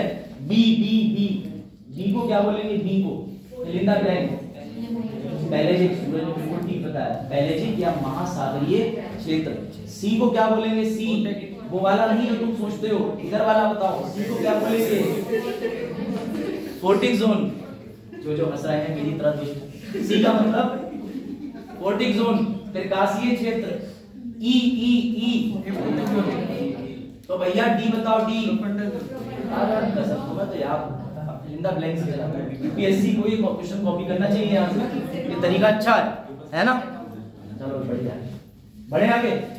अब तुम्हें जोन याद हो गए, जिसे नहीं याद हुए हैं वो भैया ऐसे देख ले, ऐसे ही। और ये जो नीला गोला पड़ा है जिसे संक्रमिका याद नहीं आ रहा, वो ये देख लेंगे, ये मैंने पढ़ा है। इकोटोन संक्रमिका क्षेत्र, पानी और जमीन। डी को क्या बोलेंगे? किसको? डी को। डी को डी से बोलेंगे डीओजी। देख लो, ये लो, डी को देख लो, लिख दिए सर। डी को profundal profundal profundal profundal profundal. हाँ मार्कर से लिख दिए सर। ये लोग कह रहे थे क्या? मार्कर से लिख दिए। हाँ तो मेहंदी लगी। 2000 रुपए इस बात के नहीं मिलते कट आके, समझ रहे हो कि यहाँ पे आके सारे काम कर रहे हैं। क्या कर रहे हैं, यही बहुत है। चैलेंज देते ले आओ 150 साल पुराने टीचर। देखें आगे बढ़े। रुक जाइए सर। क्यों रुक जाइए? मेरी क्लास छूट रही, आप लेट आए, काहे रुकूं मैं? कुछ नहीं है सर। अरे बजा दी जोन देख लो, कर दूंगा वापस। अरे मैं फ्लो में होता हूँ तो मजे लिया, वरना फ्लो से बाहर होता हूँ तो कहीं और मिलूंगा। ठीक है, इन जोनों के नाम हिंदी अंग्रेजी में, प्रकाश मंडल फोर्टिको और प्रकाश मंडल अपोर्टिको। तो याद रखना। अब तुम्हें समुद्र की थोड़ी जानकारी हो गई। अब तुम पापा के संग जब भी जाओ चेन्नई के पास में और बीच देखे तो कहना पापा आई सी लिटरल जोन, पैलेजिक जोन, ठीक है, फोर्टिक जोन, अपोर्टिक जोन, प्रोफंडल। पापा कहेंगे बेटा क्या हो गया? अगर कुछ नहीं पापा, तुम नहीं समझो। तो बीच में हिंदी में बताओ मेरे ख्याल से समुद्र को देख करके ऐसे क्या कहते हैं? तुलिन। और सर समुद्र रेत को क्या कहते हैं? इसको समुद्र रेत को, समुद्री रेत को रेत, ओशियन सैंड। फिर किनारे वाली रेत को कहेंगे, अंदर वाली नहीं। समझ गए? लो बचा था आपने, डायग्राम की डिमांड करी थी। ये लो लिखो, आपको चाहिए ना, लिखो। आपको चाहिए, लिखो जल्दी। 10 सेकंड और दे रहा हूँ, फिर आगे बढ़ते हैं। आगे मैं तुम्हें बताऊंगा कैसे किसान भाई हमारी प्रकृति के साथ खिलवाड़ कर रहे हैं। सर किसान तो अच्छे होते हैं, हाँ, लेकिन कुछ जाने खिलवाड़ करते हैं। इधर जितने बालक है समझ आ रहा है? कन्यावती जी लेट आके भी समझ में आ रहा है? सर इको आपको क्या हमारे कहेंगे? इसी टीचर चाहिए ना? सर इको क्या कहेंगे? अरे थैंक यू बहुत। हाँ इको ये क्या जी कुछ नहीं चाहिए? सर इको क्या कहेंगे? ईगो कहेंगे एंड। इसमें क्या लिखा है? ईगो बोलेंगे अपोर्टिक जोन, अप्रकाशीय क्षेत्र। ठीक है, फिलहाल पीलीभीत के डिस्ट्रिक्ट मजिस्ट्रेट अच्छे वाले आ गए, मतलब वो बदल गए। अच्छे वाले का मतलब कोई प्रोडक्ट तो नहीं है। अरुण ने मुझसे 10 दिन पहले ही कह दिया था कि सर आप जो कह रहे हो वो सही है। क्रेडिट तो लेना ही बनता है। सी को क्या कहेंगे? सी को वो कहेंगे जो तुम्हें मैं कैमरे के बाहर बताऊंगा। मैं बाहर ही बताऊंगा। लांसी ने टोक दिया, और लांसी तुम्हारी छोटी बहन है तो मैं पढ़ाऊंगा। लो जरा इसको सॉल्व। कोई बात नहीं बेटा, पढ़ लो पढ़ लो। हाँ नहीं नहीं, उससे पहले वो थे ना कि वीडियो में लिखो रैंक आईएससी क्वालीफाई करने का प्रमोशन विशेष।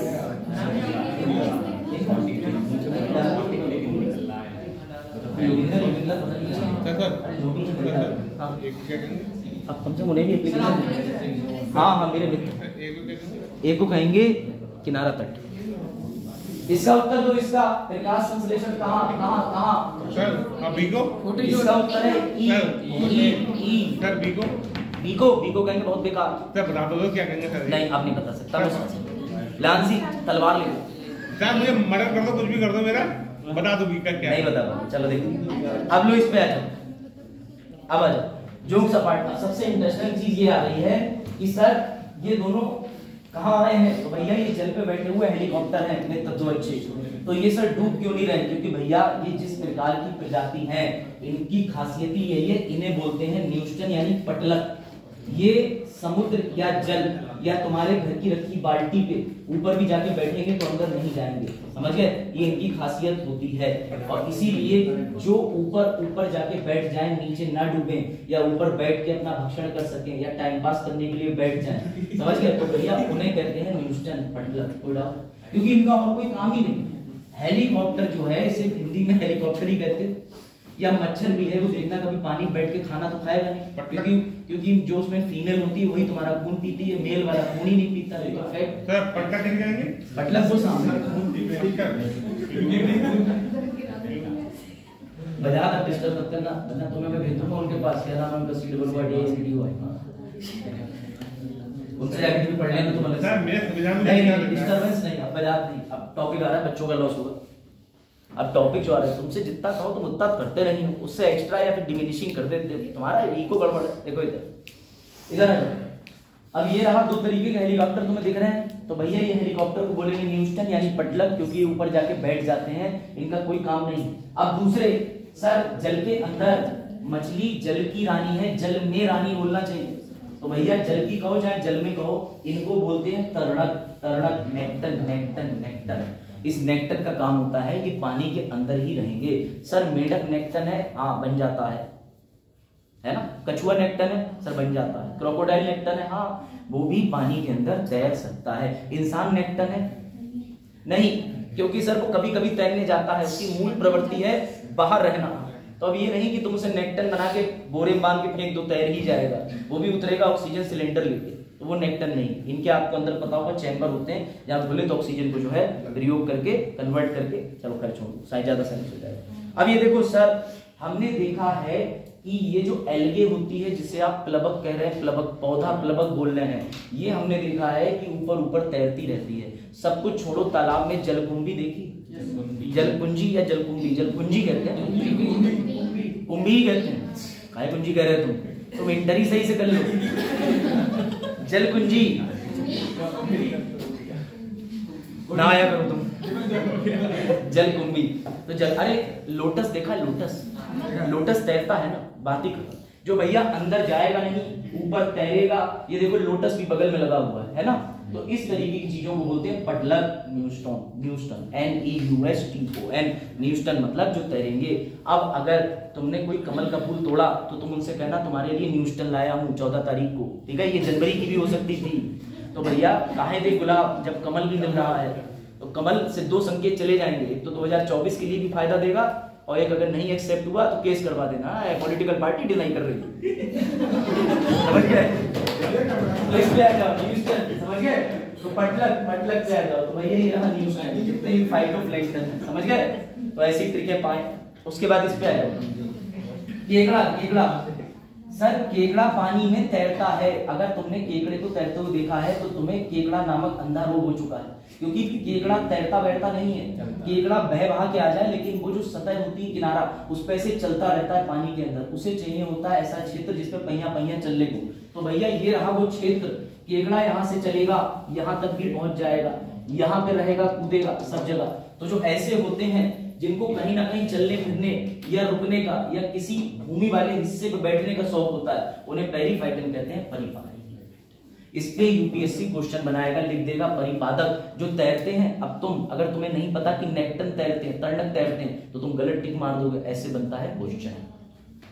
बात आई समझ में? परिपादक होगा। हाँ बिल्कुल सर, मगरमच्छी परिपादक, बिल्कुल सर।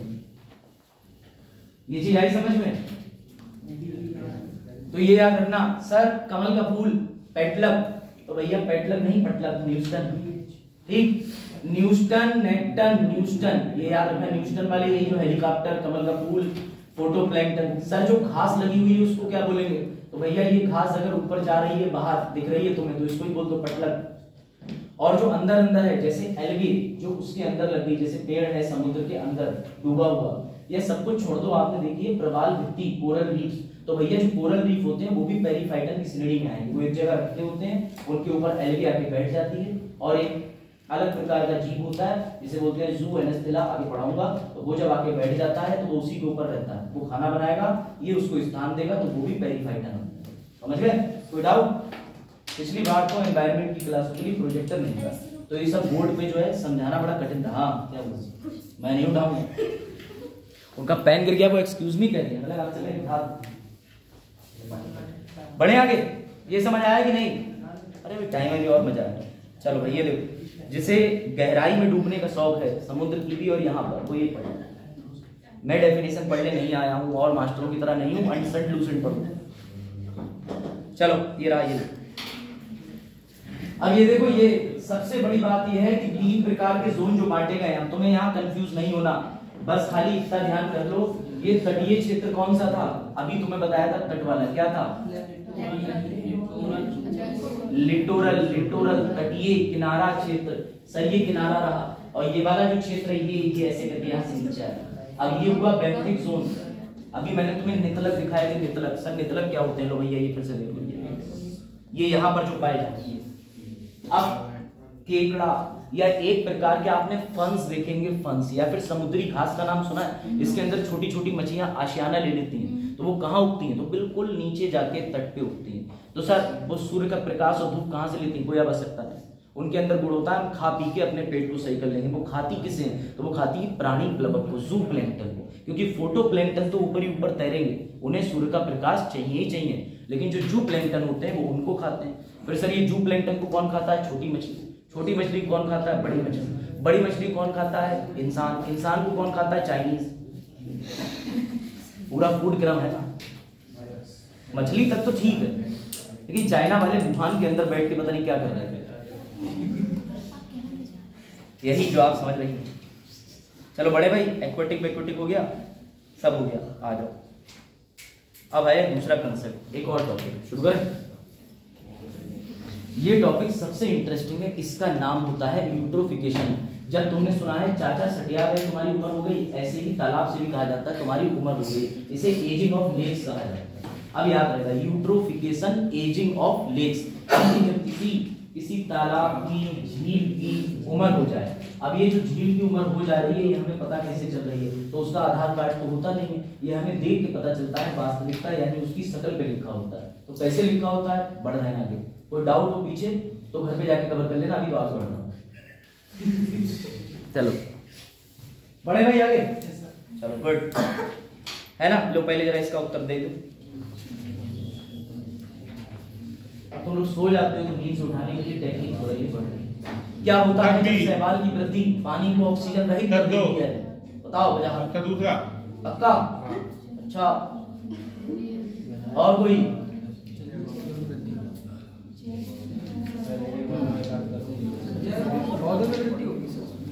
सिंपल सी बात है, जल में ऑक्सीजन नहीं रहेगी तो भैया कौन मर जाएगा? जल पशु। तो मृत्यु दर को, अब इसको भी आगे एक्सप्लेन करूंगा, फिर क्वेश्चन पे आऊंगा, लेकिन पंजाब को मैंने मोटरसाइकिल पे बता दिया था।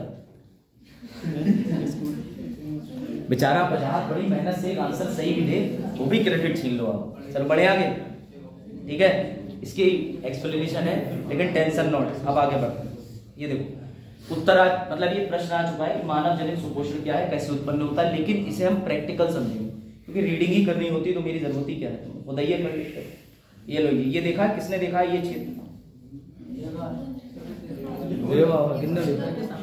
घर के सामने ही तो है।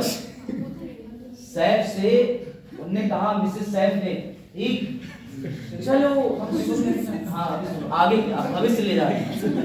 पिछली बार फैजान थे तो मिसेस फैजान चली थी क्लास में। इस टॉपिक से दिशा और दशा दोनों बदल जाती है क्लास में। अब देखना, एक दिन मिसेस फैजान ने कहा, Saif I am from Dubai, you don't have rich pond in your village, I want to see good pond. तो सैफ बोले, चिंता नहीं करो, हम तुमको आज दिखा के लाएंगे हरा तालाब। तुमने देखे होंगे सफेद तालाब, काले तालाब, लाल मृत सागर, आज तुमको दिखाएंगे हम हरा तालाब। तो भाई बड़ी खुश, वो भी जल्दी साथ में। अब ये बैठा रहे उनको, ये देखो मिट्टी वाले इलाके थे, सी ग्रीन पॉन्ड। तो उन्होंने कहा डोंट मेक मी फूल, मैंने अभिषेक सर की क्लास देखी है, ये तो इस उम्र हो चुकी है इस लेक की, इसे कहते हैं सुपोषित लेक। बात आई समझ में? चलो शुरू करते हैं टॉपिक, समझ गए? आजाद अब तो तुम समझ ही गए हो। लो तो भैया ये पढ़ो, ये पढ़ो। किसी जलाशय को पढ़ो, किसी जलाशय को पोषक तत्वों से समृद्ध करना सुपोषण कहलाता है। सुपोषण की प्रक्रिया में जलाशय में पौधों तथा शैवाल का विकास होता है। लेकिन अभी भी तुम्हारी खोपड़ी में कुछ नहीं जाएगा जब तक तुम्हें मैं किसान भाई से ना मिलवाऊं। चलो मिलवा देता हूँ, मिलवाऊं? अब मिलवाऊं, लो समझो। चलो भाई प्रैक्टिकल पे आते हैं। सबसे पहले याद रखना, लेक का मतलब होता है झील। अब ये तुमसे मेरा बेसिक ज्योग्राफी का प्रश्न है, क्योंकि तुमने सब सिलेबस कर लिया है, समय से कर लिया है। तो बताओ झीलें बनती कैसे हैं? बताओ, मैं तो बेसिक क्वेश्चन पूछ रहा हूँ, पॉलिटी का मुझसे पूछ लो। जैसे जैसे नाले में अरे नहीं, सच में मुझे सुनाई नहीं दिया। हाँ सूरज अब बताओ, मैं तुम्हें बताया मुझे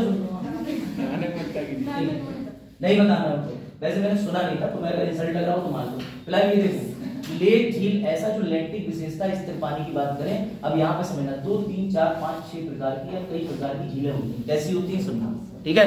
मैंने कल ही एक नोटिस डाल दिया था ग्रुप पे, मुझे पता था। चलो देखो अब आगे तो ये रहा टाइप्स ऑफ लेक।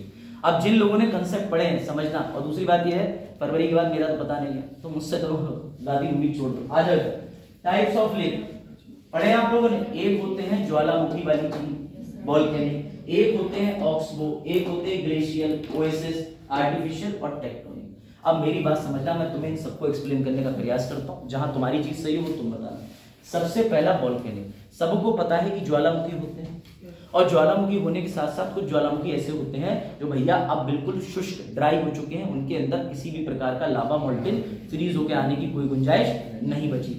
जब उसमें इस प्रकार जल भर जाता है तो वो कौन से लेक कहलाते हैं? वोल्केनिक। अभी तुम्हें बड़ा मजा आएगा, तुमने मालदीव के बारे में सुना? तो मालदीव जो बना हुआ है ना, वो ऐसे ज्वालामुखी वाले ये गोल गोल इन्हें एटॉल्स कहते हैं, ATOLLS, समझ गए? तो मैं भी बताऊंगा। एक तरीके से कोरल रीफ प्रवाल भित्ति जो होती है वो इनके दोनों तरफ लग जाती है, और क्या होता है कि ये थोड़ा बहुत नीचे बैठे, प्रवाल भित्ति ऊपर आ गई, तो ऐसे गोला बन जाता है। तो तुम मालदीव में देखोगे एक्टर एंड एक्ट्रेसेस जो होते हैं वो उस गोले वाले एरिया पे रहते हैं। दिखाऊंगा मैं प्रैक्टिकल। तो फिलहाल इस पे आ जाओ, क्योंकि ज्वालामुखी वाला ऐसे बनता है। अगला आ जाओ ऑक्सबो लेक। कभी तुम ये देखना कि नदी एक बहती हुई जाती है, ऐसे बही ऐसे बही ऐसे, और कभी कभी जो गाय का खुर होता है, पैर होता है पैर, उसकी तरह ऐसे नदी गोल घूम करके आती है, और समय के साथ चलते चलते जो अलग से गोला बना है वो कट के अलग हो जाता है। तो जब वो कट के अलग एक झील में परिवर्तित हो जाए उसे ऑक्सबो लेक कहते हैं। यानी नदी सर सांप की तरह बहती है, सांप की तरह बहते बहते उसने आधा गोला बनाया, अब वो आधा गोला समय के साथ चल के कट के अलग हो गया, तो उसे क्या बोलते हैं? Oxbow lake. कोई डाउट है? कोई डाउट? अब आगे बढ़ते हैं तीसरे पे। Glacier lake. अगर मुझे कोई ग्लेशियर लेक बता दे तो मैं क्लैप बजवा दूंगा उसके लिए। बताओ, कोई भी प्रयास करो, बताओ किसी को पता है ग्लेशियर लेक क्या होता है? हाँ सर, ये ऐसा होता है, पहाड़ से बर्फ आती है जो गड्ढा हो जाता है, तो बर्फ गिरती रहती है, पानी रूप ले लेती है, तो ग्लेशियर लेक कहलाएगी। आपने आधा 50% 70% ही बताया, लास्ट में गुमराह हो गए कि पानी का रूप ले लेती नहीं होता है। अपनी उंगली पर ऐसे करिए, जो अपने हथेली है ना, इस पे अगर उंगली को डाले रहोगे काफी देर तक तो एक गड्ढा बन जाएगा।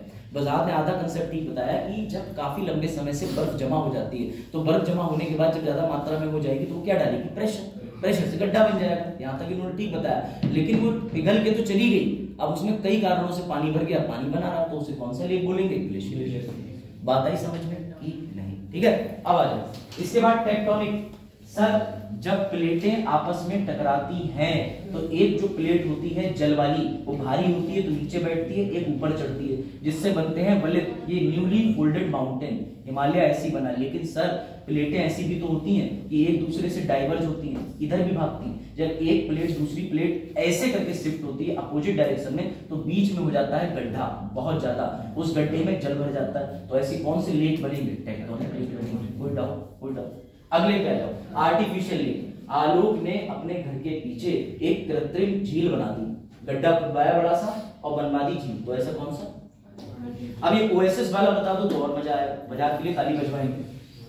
हाँ बताया आपने, 70% ठीक था। ओएसिस वाला कैसे बनता है? थोड़ा दिमाग लगाओ, अटेम्प्ट करो। सर इसमें ये होता है जब रेगिस्तान में जहाँ पेड़ हरियाली होगी कहते पानी बरसता रहता है, एक टैप से गड्ढा हो जाता है, उसमें पानी आगे नहीं, ये नहीं है कंसेप्ट, ये कंसेप्ट इसके पेड़ होते हैं ना इसके जो जब कंसेप्ट है नहीं तो मैं कैसे करूँ? बताओ इधर पीछे तो बेसिक चीज है ना, ट्राई तो करो। अभी आपने कल लेख नहीं पढ़े तो मुझसे तो इंटरेस्ट रहा होगा, कभी लेख तो पढ़े होंगे। हाँ बताओ प्रीति। कुछ नहीं, सब कुछ नहीं कह रहे। उल्का पिंड से नहीं, वो मीटियोर वाले अलग है। वैसा एक महाराष्ट्र में है ना, वो कहना चाह रहे पता नहीं, उसे लाया हूं मैं। ये ऐसे बनता है सर, अपरदन, इरोजन, रेत लंबे समय तक फूट उठा के जाती है। जब रेगिस्तान में सैंड ड्यून्स बन सकते हैं, रेत के टीले, तो ये रेत कहीं से तो उठ के जा रही है, गड्ढा होता है, किसी कारणवश पानी आ गया, एक का साल वर्षा हो गई धोखे धागे से, 200 साल में या 50 साल में, 60 साल में तो पानी भर के रह गया, या पानी ओएसिस वाले क्षेत्र में पाया गया, तो ये जो अपरदन की क्रिया के कारण जहाँ गड्ढा बन जाता है वहां पर भी पानी आके जमा हो जाता है। समझ गए? चलो अब बढ़े आगे। अब आ जाओ इस पे, ये लो टेक्टोनिक प्लेट वाला पूरा लिख दिया मैंने कि झीलों का निर्माण कैसे होता है, किताब के नोट्स हैं, ताकि तुम मेरी बातों को दोबारा पढ़ सको, है ना, सारी चीज ऑथेंटिकेटेड। ये रहे और भी लेख जो प्रीति ने कहा, इसमें सबसे पहला वाला मीटीरॉइड लेख ही है, उल्का पिंड द्वारा।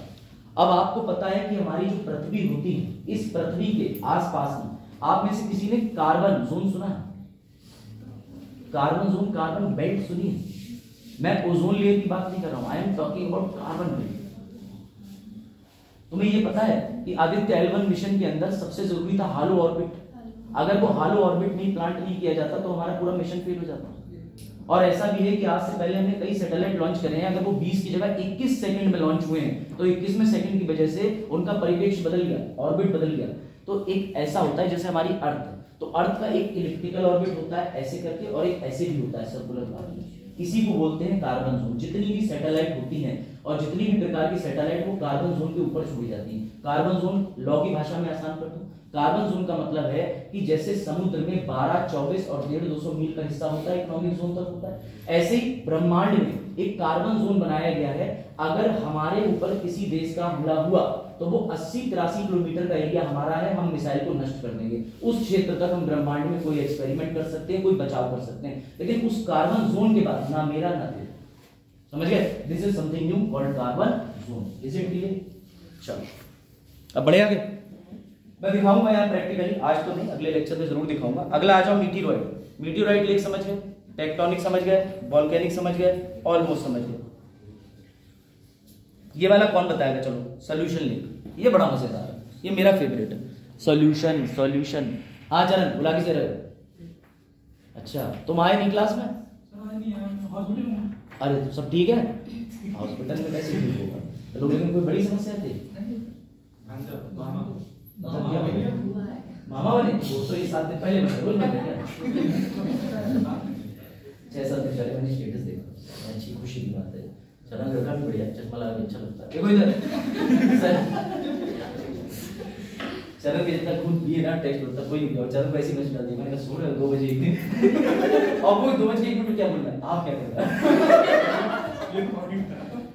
अरे ये वर्ड बन जाता है ना, बड़ा मजा आता है। देखो स्टूडेंट्स के साथ थोड़ा फ्रैंक होना पड़ता है, वरना तो संकोच में रहोगे तो क्या ही क्वेश्चन पूछोगे। संकोच से सोच का जो है वो अब गठन होता है। देखो सॉल्यूशन वाले लेख बताओ, बजाज सॉल्यूशन लास्ट है सॉल्यूशन। हाँ भैया सॉल्यूशन का मतलब सर चूना बलुआ पत्थर की दीवार वो गल गई पिघल गई। सॉल्यूशन पढ़े होंगे, compound solution, complex solution. Sir chemical को केमिकल में मिला दूंगा, सॉल्यूशन बना दूंगा। जब चूना पत्थर की दीवार या कुछ भी ऐसी परत होती है जो बहुत पतली या किसी कारण से अपरदन हो गया या पिघल गई या बिल्कुल पानी में मिल गई और वहां पर एक लेक का निर्माण हो गया, उसे बोलते हैं सॉल्यूशन लेक। कोई डाउट? हाँ क्या वो सर पूछ रहा है? लोग घबराते काहे हैं? चलो आओ देखो, डर जाते हैं इंटर वाले हैं ना हमारी तरफ। सर आप इंटर हो, 6-7 बार इंटर हो जाएगा आपकी उम्र। तो भैया 3 तरीके के लेख होते हैं। एक होता है अल्प ओलिगोट्रॉफिक, एक मध्य मीसोट्रॉफिक और एक लास्ट में होता है सुपोषित यूट्रोफिकेशन। बातें मत करो, इधर देखो। अब आ जाओ ध्यान से। अब तुम्हें मैं एक चीज दिखाता हूं, सुंदर दृश्य। ये देखो कौन कौन यहाँ जाना चाहता है? लांसी बजाज भैया के साथ।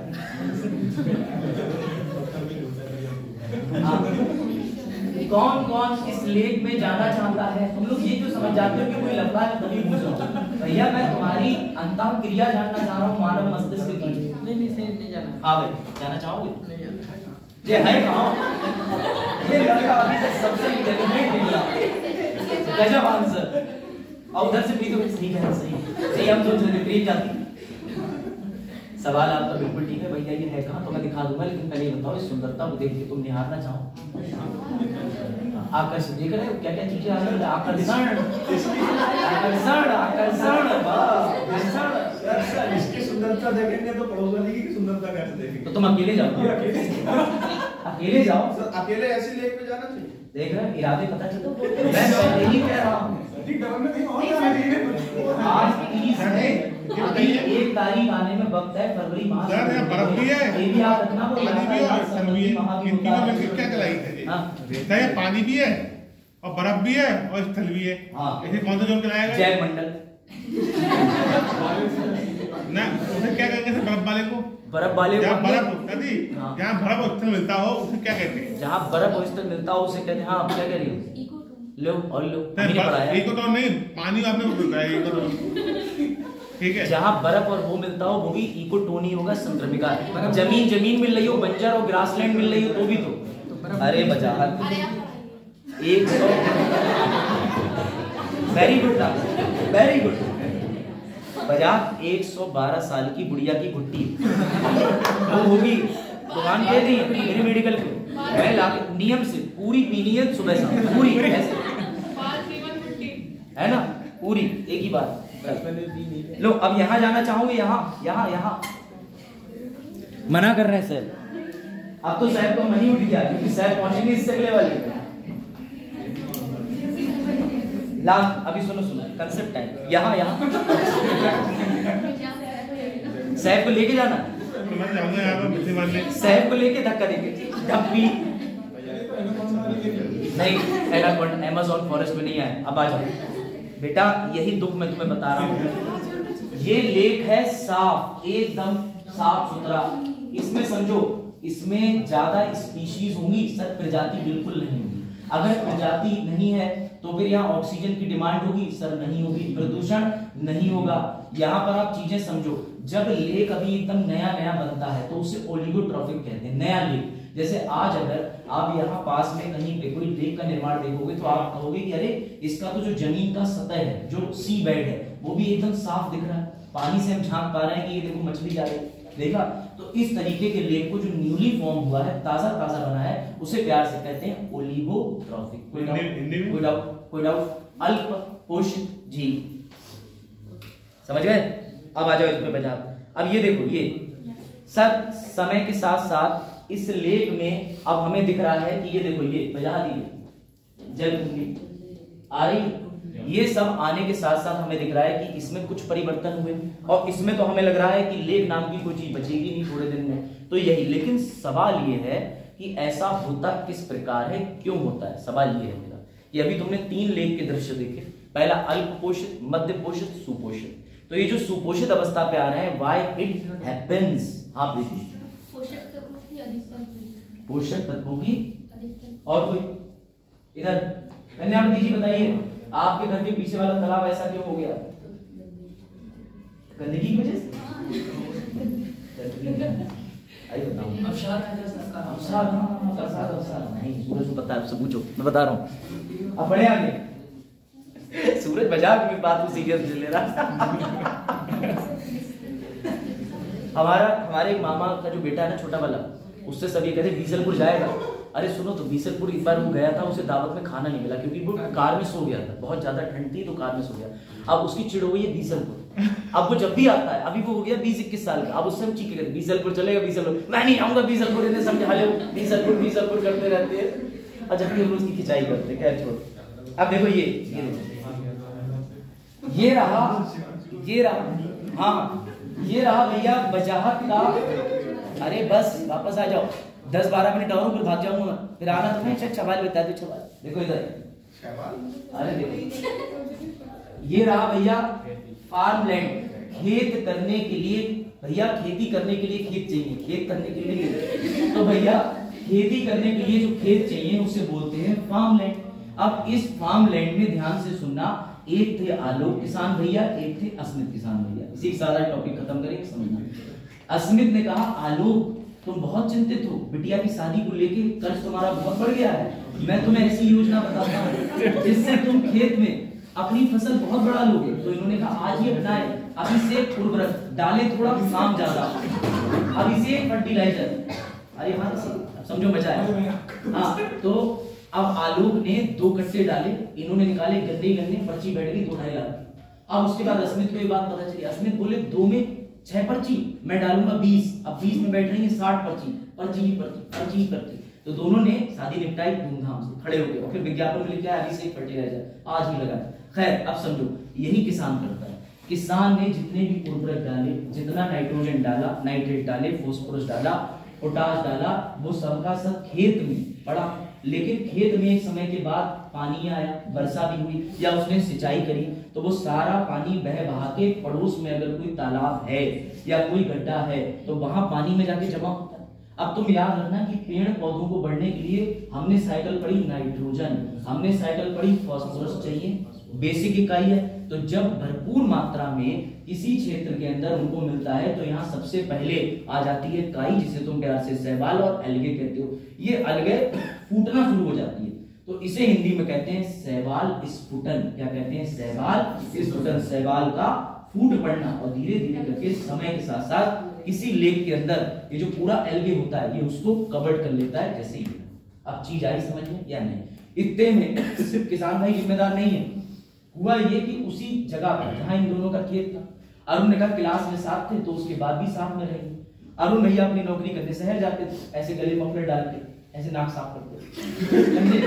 तो भाई अरुण का एक मकान बना हुआ था 2 मंजिला। अब अरुण जब अपने मकान में लौट के आते थे तो अरुण कहते थे मिसेस तुमने क्या बनाया है? बोली मैंने बनाया कम है लेकिन फेंका जाता है। बोली कहाँ फेंका? तो इनने इसी जो तालाब है ये देखो, इसी तालाब में सारी ऑर्गेनिक चीजें फेंकी। अब जो ये फेंक रहे हैं उसमें चाय की पत्ती, उसमें न्यूट्रिएंट। इनके घर पे बिस्किट का पैकेट आया वो भी फेंक दूंगा। इनके घर पे रिश्तेदार ने फोन कर दिया आ रहा हूँ, रोटी बच गई, वो भी फेंक दूंगा। इनके घर के पड़ोस में कुत्ता मर गया, वो भी फेंक दूंगा। तो सारी चीजें तुमने जब इस तालाब में फेंक दी तो भैया ये तालाब उसमें से पोषण निकालेगा। तो ये किसान की गतिविधियों से, आसपास की इंडस्ट्री से, इन मकानों से जितने भी इसमें कचरा कूड़ा जा रहा है उसके कारण देखने को मिलता है शैवाल स्फुटन। इसे एल्गे ब्लूमिंग भी बोला जाता है, एजिंग ऑफ लेक्स भी बोला जाता है। एनी डाउट पूछो। This is called concept, connectivity of concept. कोई डाउट हो तो बताओ, ना समझ आया हो तो बताओ, ज्यादा समझ आ गया हो तो भैया घर ले जाओ। अभी 7-8 मिनट बचे हैं, कितना पढ़ाना पड़ेगा। चलो ये चीज आई समझ में कि नहीं? तो सिर्फ किसान भाई जिम्मेदार नहीं है। उस खेत में बारिश आई तो नाइट्रोजन, पोटास, पोटेशियम सब बह गया। क्यों? क्योंकि किसान भाइयों को विज्ञापन चल रहे हैं टीवी पे, लगाएं एनपीके का कट्टा। एनपीके सबको पता होगा जो यहाँ बैठे हैं कि क्या है एनपीके। उसका जनरल साइंस के लूसेंट जैसी किताबों से रेशियो पूछा जाता था पेपरों में पहले, एनपीके का रेशियो बताएं, है ना, ये सब आता था, पढ़ा हो गया आपने? हाँ हाँ, वो सॉल्व भी करेंगे दोनों। अरे आइंस्टीन और न्यूटन का देख लो। हाँ बस 4 से 3 कट जाते हैं, इतनी हिंट दे दी काफी। अरे पता चल देखो, ये लो, ये सर हमें प्रूफ कर दो, हमें तो प्रूफ कर रहा हूँ। ये लो पकड़ो, ये रहा प्लांट, ये रही फैक्ट्री, ये रहा भैया, ये आ रही। अब सोचो कि सामान्य बुद्धि का आदमी जिसे ये ना बताओ, इसे सुपोषण कहते हैं। लेक खत्म हो रहा है, लेक बर्बाद हो रहा है। क्यों बर्बाद हो रहा है बताता हूँ अभी अच्छे से। लेकिन समझो अगर कोई आदमी है तो क्या कहेगा, कितना हरा भरा लेक है, यहाँ प्राकृतिक सौंदर्य कितना है, देखो खेत भी हरा भरा, पेड़ भी हरे भरे। अरे भैया खत्म कर दिया तुमने लेक। सर क्यों लेक खत्म हो गया? आप इतना नेगेटिव क्यों बोल रहे हो? बेटा क्या इसको पार करके सूर्य का प्रकाश नीचे जाएगा? अगर सूर्य का प्रकाश नीचे नहीं जाएगा तो ये एल्गे जितना खाना बना रही हैं, इनको खाने के लिए तो जू प्लैंकटन है, लेकिन जू प्लैंकटन को भी ऑक्सीजन लेवल चाहिए। अब ये इतना घना हो गया है कि यहाँ जल के अंदर ऑक्सीजन का स्तर नीचे चला जाएगा। जब नीचे जाता है तो जैव ऑक्सीजन मांग बढ़ती है, जिसे कहते हैं बीओडी। क्या कहते हैं? BOD, biological oxygen demand. वो बहुत ज्यादा बढ़ेगी और उसकी मांग के कारण छोटी मछलियां मर जाएंगी। क्यों? क्योंकि कितना जू प्लैंकटन खाएं, बोले तो ऑक्सीजन बन नहीं रही, ऑक्सीजन की डिमांड ज्यादा है। इस वजह से जलीय पारिस्थितिकी तंत्र की हत्या हो जाती है, पूरा तंत्र गड़बड़ हो जाता है। ना ज्यादा पेड़ अच्छे ना ज्यादा मानव अच्छे, दोनों का एक अनुपात रहना चाहिए। पेड़ ज्यादा हो लेकिन मानव हमेशा कम। अब बहुत मानव है और पेड़ मुट्ठी भर रह गए तो भैया मार काट हो या नहीं होगी, ये इसके अंदर होता है। छोटी मछलियां जू प्लैंक्टन साफ कर देती हैं, और जू प्लैंक्टन जिन्हें कहते हैं प्राणी प्लवक, वो घास को खाते हैं, तो वो तो मर गए। और मछली डायरेक्ट घास को खा नहीं सकती, तो घास बढ़ जाती है, मछलियां भी मर जाती हैं। इसीलिए तुमने गोहनिया के पास देखा होगा कि एक साथ बहुत सारी मछलियां मरी हुई पाई जाती हैं, यही कारण इसी को कहते हैं। अब समझे, सुपोषण, बगल में इंडस्ट्री, बगल में फैक्ट्री, बारात घर और शहर का कचरा पानी में जा रहा है गोहनिया वाले चौराहे, गोहनिया यानी डिग्री कॉलेज चौराहे के पास। तो इसमें एक समय ऐसा आता है कि मछलियां बहुत अधिक मात्रा में मरी पड़ी होती हैं, सीधा प्रैक्टिकल कारण। आप समझ में आएगा, हर साल यही देख रहे हैं। बोले मछली जल की रानी है, ऊपर आ गई खानी है, अब तो घर पे खानी है। चलो बड़े आगे, ये रहा ये देखो किसान भाई, ये आलोक घूम रहे हैं, इधर से भी डालो इधर से भी, इधर नहीं रहना चाहिए, मटर कली कला चाहिए, समझ गए। और फिर अरे वास्तव में एक सर्वे हुआ, किसानों से पूछा गया कि तुमने ये लौकी अपने उगाई खाओगे? ना ना ना ना, बहुत इंजेक्शन लगता है, बहुत इंजेक्शन, हम नहीं खाएगा। समझ रहे बंगाली लोग, तो भैया वो नहीं खाते, जो अपने खेत में फसल उगाएगा ना वो बेच के ही आएगा। तभी रोज शिमला मिर्च बोरी भर के ले आते हैं सुबह मंडी में, अरे ले लो बस, ले लो जो देना दे दो। लेकिन जो ऑर्गेनिक तरीके से उगाना होता है ना, बहुत लंबा प्रोसेस है। अगर आप एक गोभी उगाओगे ना तो आपकी हवा खराब हो जाएगी, सीधे बता रहा हूँ। अगर आप ऑर्गेनिक का मतलब कि आप गोबर डालो, गांव पूरा लगा दो लोटा लेके खेत में, समझ गया ना, वो मैन्युअल खाद। तो इस तरीके की जो खाद है ना वो अब तो मिलेगी नहीं, ह्यूमस। तो ये चीजें हैं प्रैक्टिकल। देखो एनवायरमेंट ना प्रैक्टिकल है, बहुत ज्यादा सब्जेक्ट। तो मैं तुम्हें प्रैक्टिकल चीजों के बारे में तो बताऊंगा। ये देखो, ये कभी यहाँ लेक हुआ करता था, अब किसान भैया कह रहे हैं 2 खेत बन गए मेरे, बगल का तालाब भी खेत जैसा ही लग रहा है, ठीक है। ये देखो घर, ये घर का कचरा। अरुण भाई के घर रहेंगे तो आज मैं तुम्हें अपने घर के पीछे बाग है ना, उसके फोटो शेयर करूंगा। जब मैं बहुत छोटा था, 2, 3, 4, 5, 6 साल का रहा होगा, देखता था। हाँ भैया, 2, 3, 4, 5, 6 साल मतलब 6 साल तक। बोले सर जोड़ के तो अभी की उम्र निकल रही है। तो मैं उसे देखता था खिड़की से ना, तो वहां पे साफ साफ दिखता था, उसमें कछुए बछुए तैरते दिखते थे। अब कछुआ तो अभी भी दिख रहा है, क्योंकि कछुआ 120 साल तक जी लेता है, तो वही कछुआ तो दिख रहा है, लेकिन अब वो दिखता नहीं कायदे से। क्यों? क्योंकि वहां पर पूरी तरीके से ये हो गई एल्गे ब्लूमिंग, रजिस्टर भी है, अटेंडेंस भी हमारा साइन है। तो वहां क्या हो गई है? Algae blooming, ageing of lakes, ageing of. अब आई बात समझ, कोई डाउट? तो तुम्हारे घर के पीछे अगर तुम्हारी मम्मी चाय पत्ती तालाब पे फेंक रही है तो आज मना कर देना, मम्मी ऐसे मत फेंको, सब देख रहे हैं, उधर से जाके फेंको। रुकेगी तो वही नहीं, तुम कितना कह लो, तुम्हारी मम्मी रुक जाए, अरे कैसी बात कर रहे हैं, क्या होगा? अभी भी नहीं मुझे सुनाई पड़ रहा, मैं आई जाऊँ। हाँ हाँ अच्छा, ये कह रहे हैं अगर मम्मी चाय पत्ती फेंकती फ्राई पैन हमारे हाथ में होगा। नहीं समझा, नहीं समझा, डीएम साहब ने आया वो समझा। देखो ये सही है ना। अब देखो फिलहाल ये ना, don't get bored with such things, ये बड़ा बोरिंग टॉपिक है। अगर मैं तुम्हें सीधे सीधे यूट्रोफिकेशन और ये सब पढ़ा देता ना तो तुम्हें आनंद नहीं आता। ये देखो, ये सनलाइट अंदर जाएगी नहीं जाएगी, ये देखो ऐसी बन जाती है, एकदम चरम अवस्था पे पहुंच गई। ये ब्रह्मांड का दृश्य नहीं है भक्तों, ये दृश्य तुम्हारे पृथ्वी पे पड़ोस के। अगर तुम्हें एल्गी ब्लूमिंग प्रचुर मात्रा में देखनी है तो एक कुआं देख लेना, कुआं। अब कुआं जो है वो बन चुका है ग्राउंड, उसके अंदर क्रिकेट खेल लो, छोटा सा बल्ला लेके वही। तो ये देखो, अब जरा कुछ संबंधित प्रश्नों पर प्रकाश डाल लेते हैं। सर प्रकाश जरूर डाल, हाँ ये लो, पढ़ो पढ़ो। ये टॉपिक क्लियर हुआ। कल प्रवाल वृद्धि पढ़ेंगे, मूंगा, चट्टाने, खटौल। कितना समय बचा? 2 मिनट। वेरी गुड, बहुत बढ़िया काम करा। उसमें 26 है, उसमें 24 है, उससे हमें लेना देना 1.5 घंटा हो गया। देखो फिलहाल ये है, तुम लोग बस एंजॉय करके पढ़ो। 17 तारीख जरूरी है, रिजल्ट आ पाओ, क्योंकि फरवरी के बाद डाउट होगा। ये तो देखो मैं ऑन कैमरा कहता हूँ, मेरा किसी से सीधी बात है, मेरी कॉन्ट्रैक्ट जॉब है, मेरे घर की किसी में। अभी क्या है कि वो टीचर्स वगैरह देख रहे हैं, तो वो टीचर्स को लेके आएंगे, ये उनका फिक्स है। और मैं भी चाहता हूँ लेके आओ, क्योंकि मैं भी अगर यहाँ फंसा रहूंगा तो मेरी प्रोग्रेस हो जाएगी। सीधी बात, मुझे भी एग्जाम देने, मेरे भी जुडिशरी के और टीसीएस के कई एग्जाम लगे हैं, किसी का प्री लगा है तो किसी का कुछ लगा है, बिहार का इंटरव्यू लग जाएगा मई जून में। तो मेरे पास अब समय नहीं है और मैं इन चीजों को देखते हुए चाहता हूँ। और दूसरी बात, अगर मार्च में मुझे करंट दिया तो फिर मतलब ही क्या, भाई तुम्हारा फरवरी में करंट घटना सार और जो ये दृष्टि वगैरह ये पूरी तुम्हें कर लेनी चाहिए, तभी तो तुम 17 को एग्जाम दोगे। तो मेरी तरफ से यही है इशू कि अगर मुझे जिम्मेदारी बाद में दी जाएगी तो मैं पैसों का भूखा नहीं हूं, मैं डिनाई करूंगा। या तो दो जिम्मेदारी तो टाइम से दो, वरना मत दो। और इस बात को लेकर के हम लोग अभी आगे ऊपर कार्रवाई करेंगे और ऊपर बात करेंगे, है ना, ये हमारा मौलिक अधिकार है। तो इसलिए तुम बच्चों का बहुत शुक्रिया, लास्ट टाइम तुम लोगों ने टाइम टेबल के लिए बहुत साथ दिया। मैं मतलब हमेशा तुम्हारा एहसानमंद हूँ और भविष्य में कभी भी तुम्हें मेंस के बाद इंटरव्यू तक की जरूरत पड़े आगे भी तो मैं हमेशा रहूंगा। लेकिन हाँ ये जरूर है कि अगर संस्था ने मेरा दिल तोड़ा तो मैं ब्लॉक लिस्ट बहुत लंबी करने वाला हूँ, समझिए, संस्था के नाम पे। क्योंकि बेसिकली टीचर को मजा आता है, पैशनेट होता है, रात रात भर आके बोलना और ये सब चीजें मैं अपने शौक में कर रहा हूँ क्योंकि मुझे आनंद आता है यार पढ़ाने में। लेकिन अगर तुम मुझे पिंच करोगे कि मैं पढ़ाने भी नहीं दूंगा, लेक्चर भी नहीं ले आऊंगा, सैलरी भी नहीं दूंगा, तो फिर कोई मतलब, तो फिर हमारे पिताजी वैसी मशहूर है। हाँ फटाफट करो ये चीज फिर ओवर करते हैं। तो मेरी तरफ से स्ट्रिक्ट मैसेज है। यस